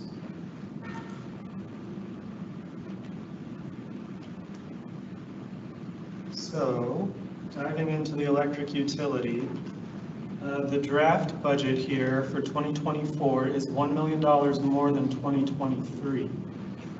The budget segments are shown in the graph comparing last year to this year's draft figures, and you can see they're very similar year over year. The capital budget is inclusive of ongoing general renewal and replacement activities. Much of what we're doing today already baked in here, inclusive of major projects such as Carmen Smith, EWEB Enterprise Solutions, AMI, and Liebert risk mitigation efforts, and that's just to name a few. Looking to the debt service component, that has declined slightly year over year. We saw a final principal payment on a prior issuance mature this year, so it drops off for next year. But I do want to note that we've modeled in 2024 a new issuance for the electric utility, and that we anticipate following a similar calendar as to what we did this year with the water utility. So be back in, was it late winter, early spring, with more there. Looking at the bars that represent the purchase power component of our budget, you can see, as was mentioned, that's the lion's share of the budget. And that includes assumptions for energy market prices that have increased slightly, as well as it models increases in our BPA rates taking effect this month. The remaining O&M budget, the far right columns there, the increase there is driven by labor costs looking at next year. So with electric utility draft budgets being essentially equal in total year over year, that really kind of begs the question, how does that equate to a 5.7% revenue requirement increase? The answer being that budget totals speak to spending authority exclusive of changes in reserves or approaches in funding. There's three big drivers of note. One, the spending increases due to BPA price changes. Those were not otherwise absorbed in the planning process. Two, we're using rate funding to support capital projects more so than last year. And then finally, we have an addition to reserves in the 2024 budget. We've again modeled Liebert pre-funding and establishing a reserve to navigate decommissioning efforts going forward. We've also increased targets for working cash. That was part of approval earlier this year when we had conversations around reserves and highest and best use of cash.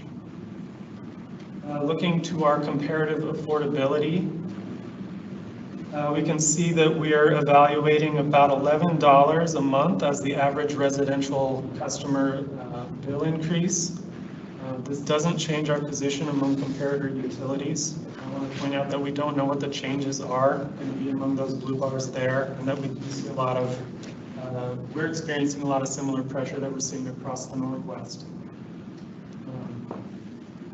Last item I want to note on that $11 in that chart, I want to throw the disclaimer that the cost of service analysis results are going to be presented next month. So the customer class impacts are to be determined, and really just emphasize this is a preview for that. Okay, shifting over to the water utility. The draft budget here is $3 million less than it was last year. And again, budget segments are shown in the graph comparing with prior year figures. Capital budgets see a slight decline year over year, but they still include ongoing general renewal and replacement activity that's inclusive of mains and meters and service lines, as well as investments in major projects such as completion of the East 40th storage project, starting on College Hill and Shasta storage projects, the Hilliard Street transmission main work, as well as the Willamette treatment plant, and EWEB enterprise solutions are all included in the capital budget figure there for next year. The debt service budget increased, and that's following the issuance we had earlier this year. So that's the driver there. And then watershed recovery efforts continue following the Holiday Farm fire, though they've shifted down from 2023 budgeted levels. Watershed projects seeking grant funding are not modeled in the budget at this time due to grants not yet being awarded. Assuming those grants are awarded, a budget amendment to support increased spending would be proposed to the board. And looking at the additional O&M budget that is shown there, increases there as per electric are driven by labor costs. Again, with the budget declining by $3 million, how does that equate to a 7.8% revenue requirement increase? And again, similar to electric, we see changes in reserves, changes in our funding approach, and trying to manage key metrics such as debt service coverage. So the revenue requirement increase supports ongoing financial resiliency in several ways. As mentioned, the debt service requirement increased following this year's issuance. We also see increasing revenue requirements needed to support increases in rate-funded O&M compared to last year. This is mostly driven by labor, as mentioned before. Also, we're modeling deposits to reserves for budget year 2024. In comparison to last year, this is a notable change. Prior year budget included significant watershed recovery efforts funded from reserves. And it also modeled a draw from reserves to support operations. And that's flipped this year. So, yeah, and then finally here in terms of the increasing revenue requirement, part of the increase now is a means of employing gradualism in rate increases to position the water utility to meet debt service coverage metrics following the future financings for the Willamette treatment plant. We're going to see big steps in near-term debt service coverage, or big steps in near-term debt service requirements that will need larger annual revenue generation to maintain the debt service coverage targets. Looking to our comparative affordability, we are evaluating a $3 increase for the average residential customer with these figures. It's a small change in our position among comparator utilities, and I do want to emphasize that we still have remaining headroom, and also that we don't know the changes that the other utilities are going to make at this stage. And yes, the disclaimer, I want to emphasize that again and say that we'll bring back COSA results next month. All right, so next steps, there's a public hearing scheduled for this evening And then following that, staff look forward to board direction. We will be back next month with more detail around draft budgets and price proposals. There will be another opportunity for public hearing and board direction before we're back in December with some more of the same, but we'll be seeking board action at that time. And so with that, hand it back to you, President Carlson, for public hearing. Okay, so I will open the public hearing on the budgets and budget assumptions.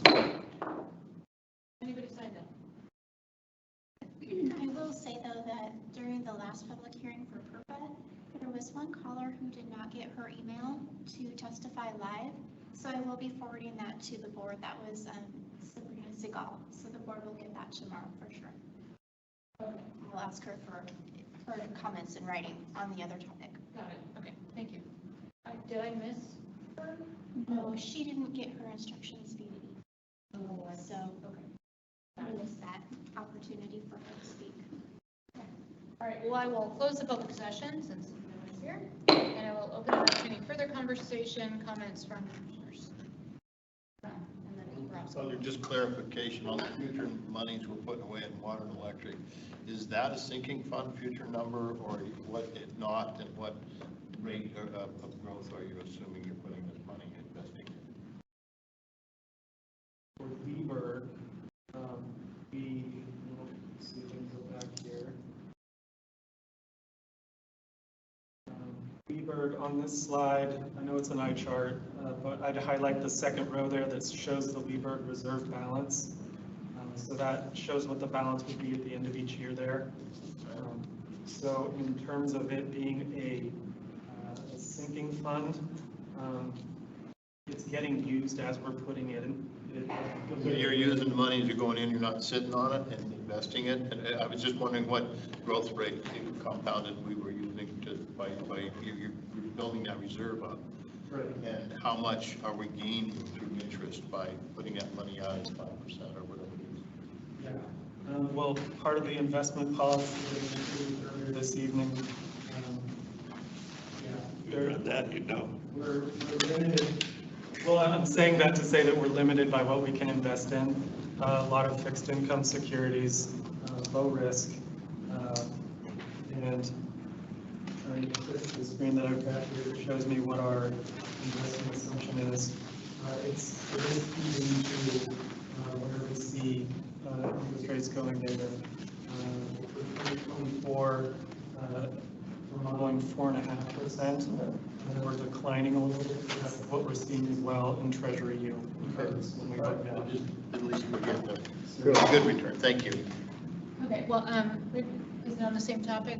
Okay, quick question, then we'll go to Rob's. Just quick follow-up clarification. I believe the limitations in what we can invest in is regulatory, right? It's not by choice, it's because we're required to invest in things that are super safe and therefore relatively. Yeah, there's a high degree of statute requirement around what we can invest in. Roski. Yeah, can you go to slide 31?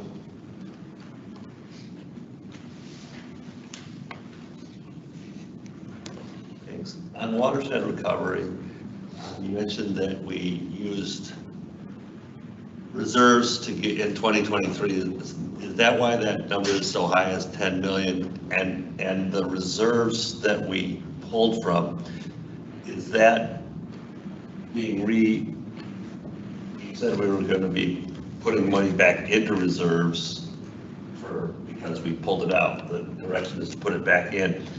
Is that the $3 that everybody's paying on? Is that what we borrowed against basically? When we thought we'll pull out of reserves because the need is now? I just want to know why that 8 million deficit is there. It's a change year over year, right? So not necessarily a deficit. What we've seen this year as watershed efforts have played out is that we're not going to need to do any kind of a draw on reserves.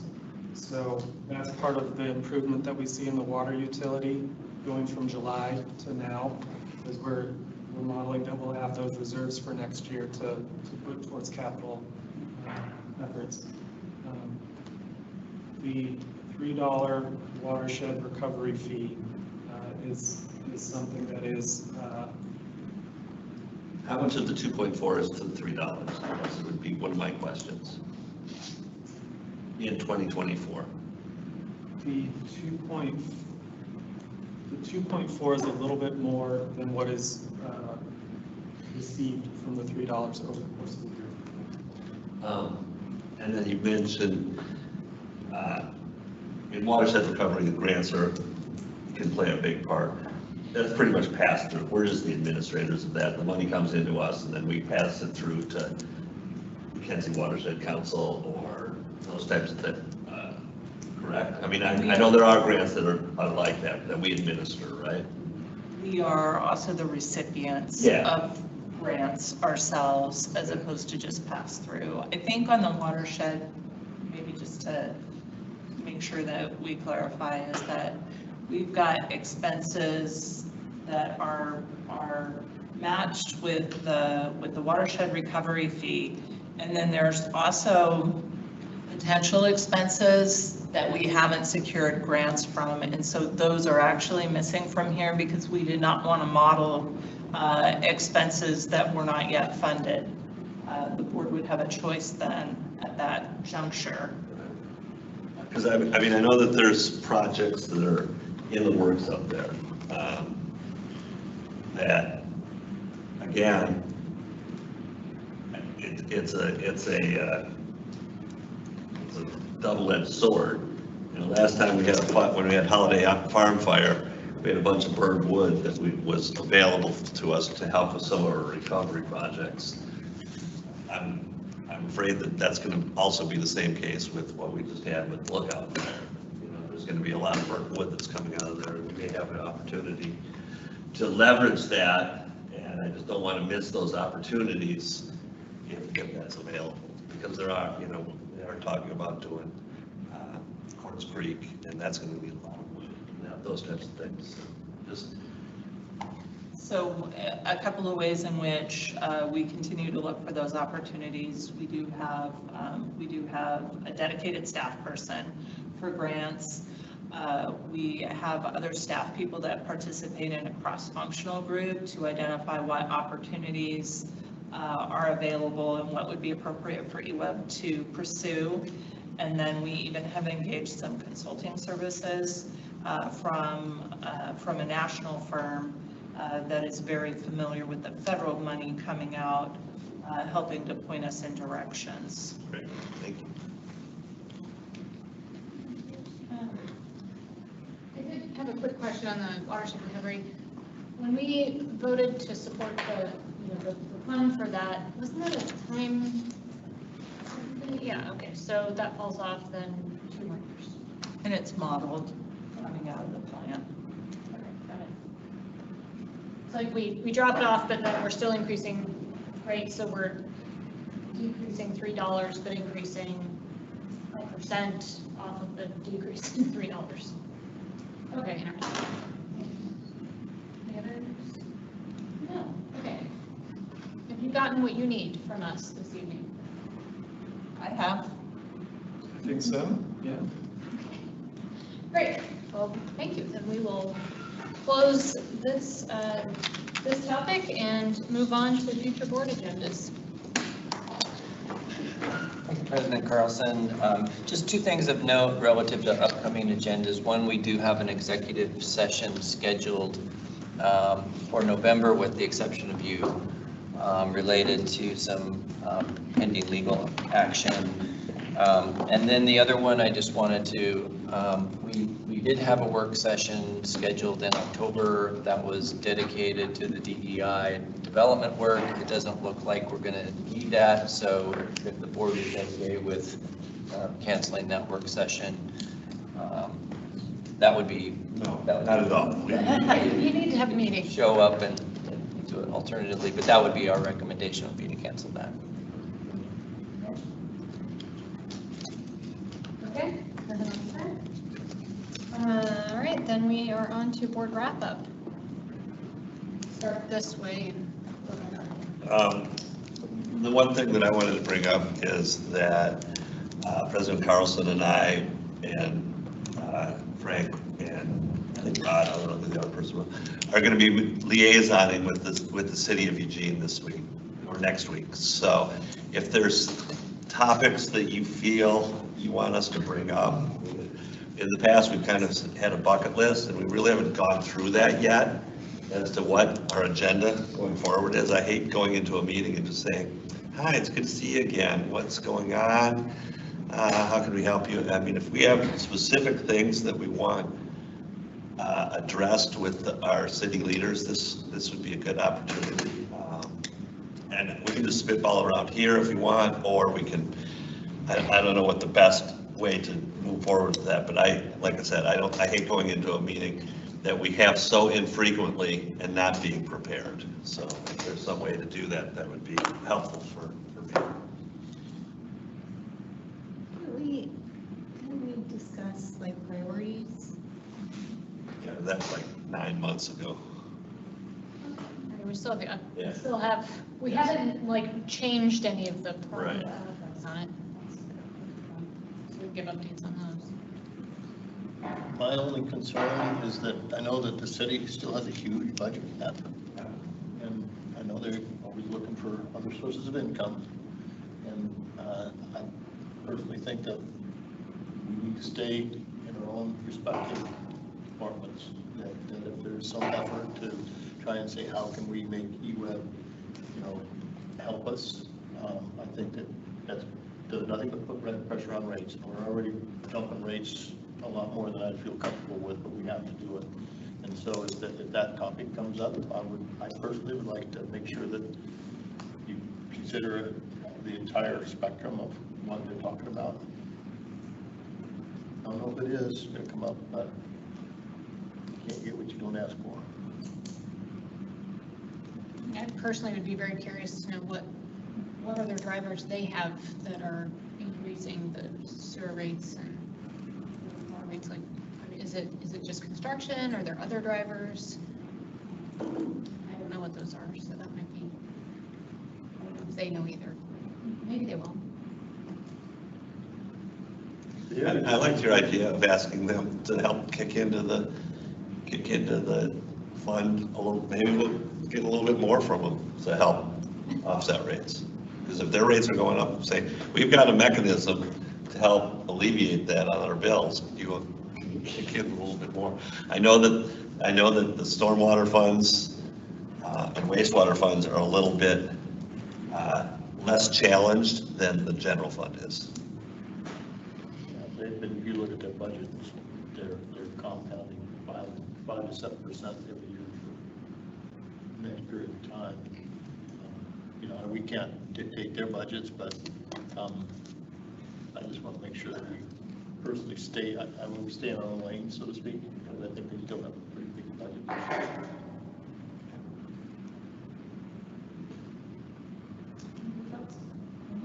Not on this. Oh, okay. Okay. I guess yeah, one comment on those other bills that come through our bill. I don't know how problematic they are for us as a utility. I mean, at this point, collecting them, those fees and transferring them to CVG is probably pretty straightforward. But in terms of politically, I don't know how big of a deal it is as we all get pushing into increasing those rates. How much are we going to get feedback about those two other costs going up for our ratepayers? The EWEB bill. Yeah, and so actually, I would propose, if we feel like that's an issue that maybe we want to consider, now that all of our bill collecting is done electronically, it's not 20 years ago where we were sending out a mailer. The city of Eugene can just as easily do electronic billing as we do. I actually don't know if it's unreasonable for us to ask them to start collecting that separately. I think it'd be a conversation worth broaching if we feel like collecting it ourselves is a political challenge given the inflation in rates across all of these different bills. So there's a couple of things in play. It's either in the charter or the city code that we are required to be the billing agent for the city of Eugene for, I don't remember the exact term, wastewater services or in that. So there's that element. And then we do charge them for the cost of whatever it is that we are billing to. As for the political or customer perception of it, I think our communications staff has done a really good job the last few years of trying to break this out on the bills and highlight, where does your dollar go from a billing perspective. But when you open the envelope, when you open the email and you see here's EWEB and here's a number, there is a certain perception that, oh, my EWEB bill is this amount, and it's not necessarily all EWEB. So there's that to navigate, and in many cases commissioners have to navigate that as much as staff does. But we will be having some discussions with them on billing coming up, and I'm not sure exactly what the topic is. We're not quite sure either, but the city has reached out, so we'll be talking to them about something. Not quite sure what. That's actually going to comment on the same thing. Since the billing layout changed a few years ago, I've heard far fewer people with complaints about it. I think it's just a lot clearer where those rates are coming from. And I would not advocate for splitting it up. I understand there's kind of a political thing there, but as a consumer of having to pay, I don't want to have to pay another place just because we're like, we don't like that you're raising it. I would rather just keep it easy for the public and not add to it.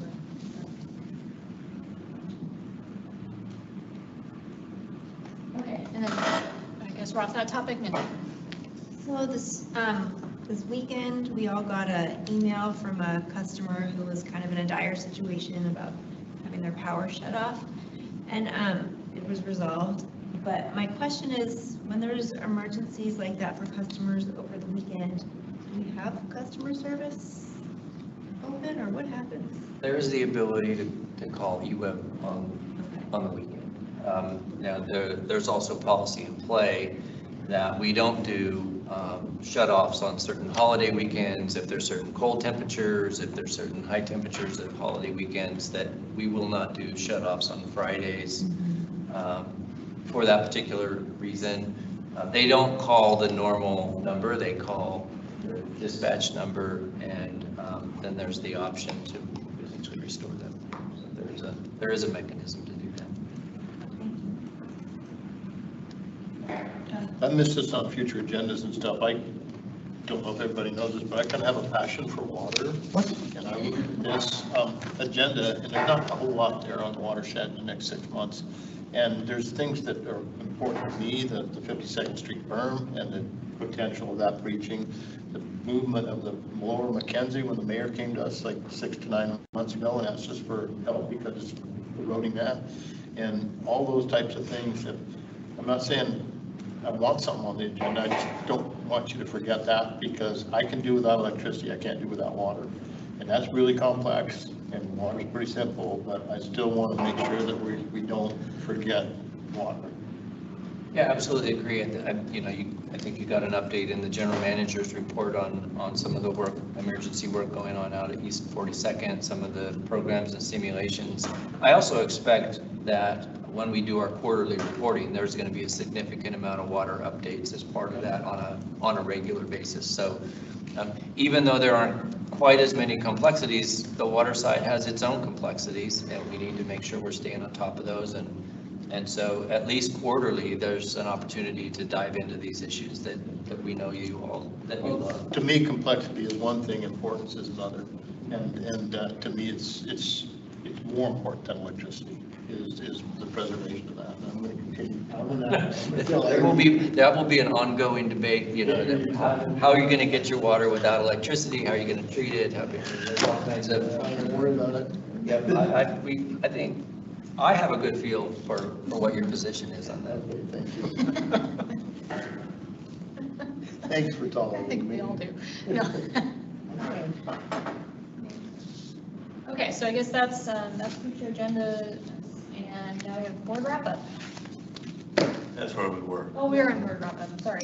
We did go through that. Well, then, do you have anything on board wrap-up? We didn't quite get around, we kind of jumped around on a topic.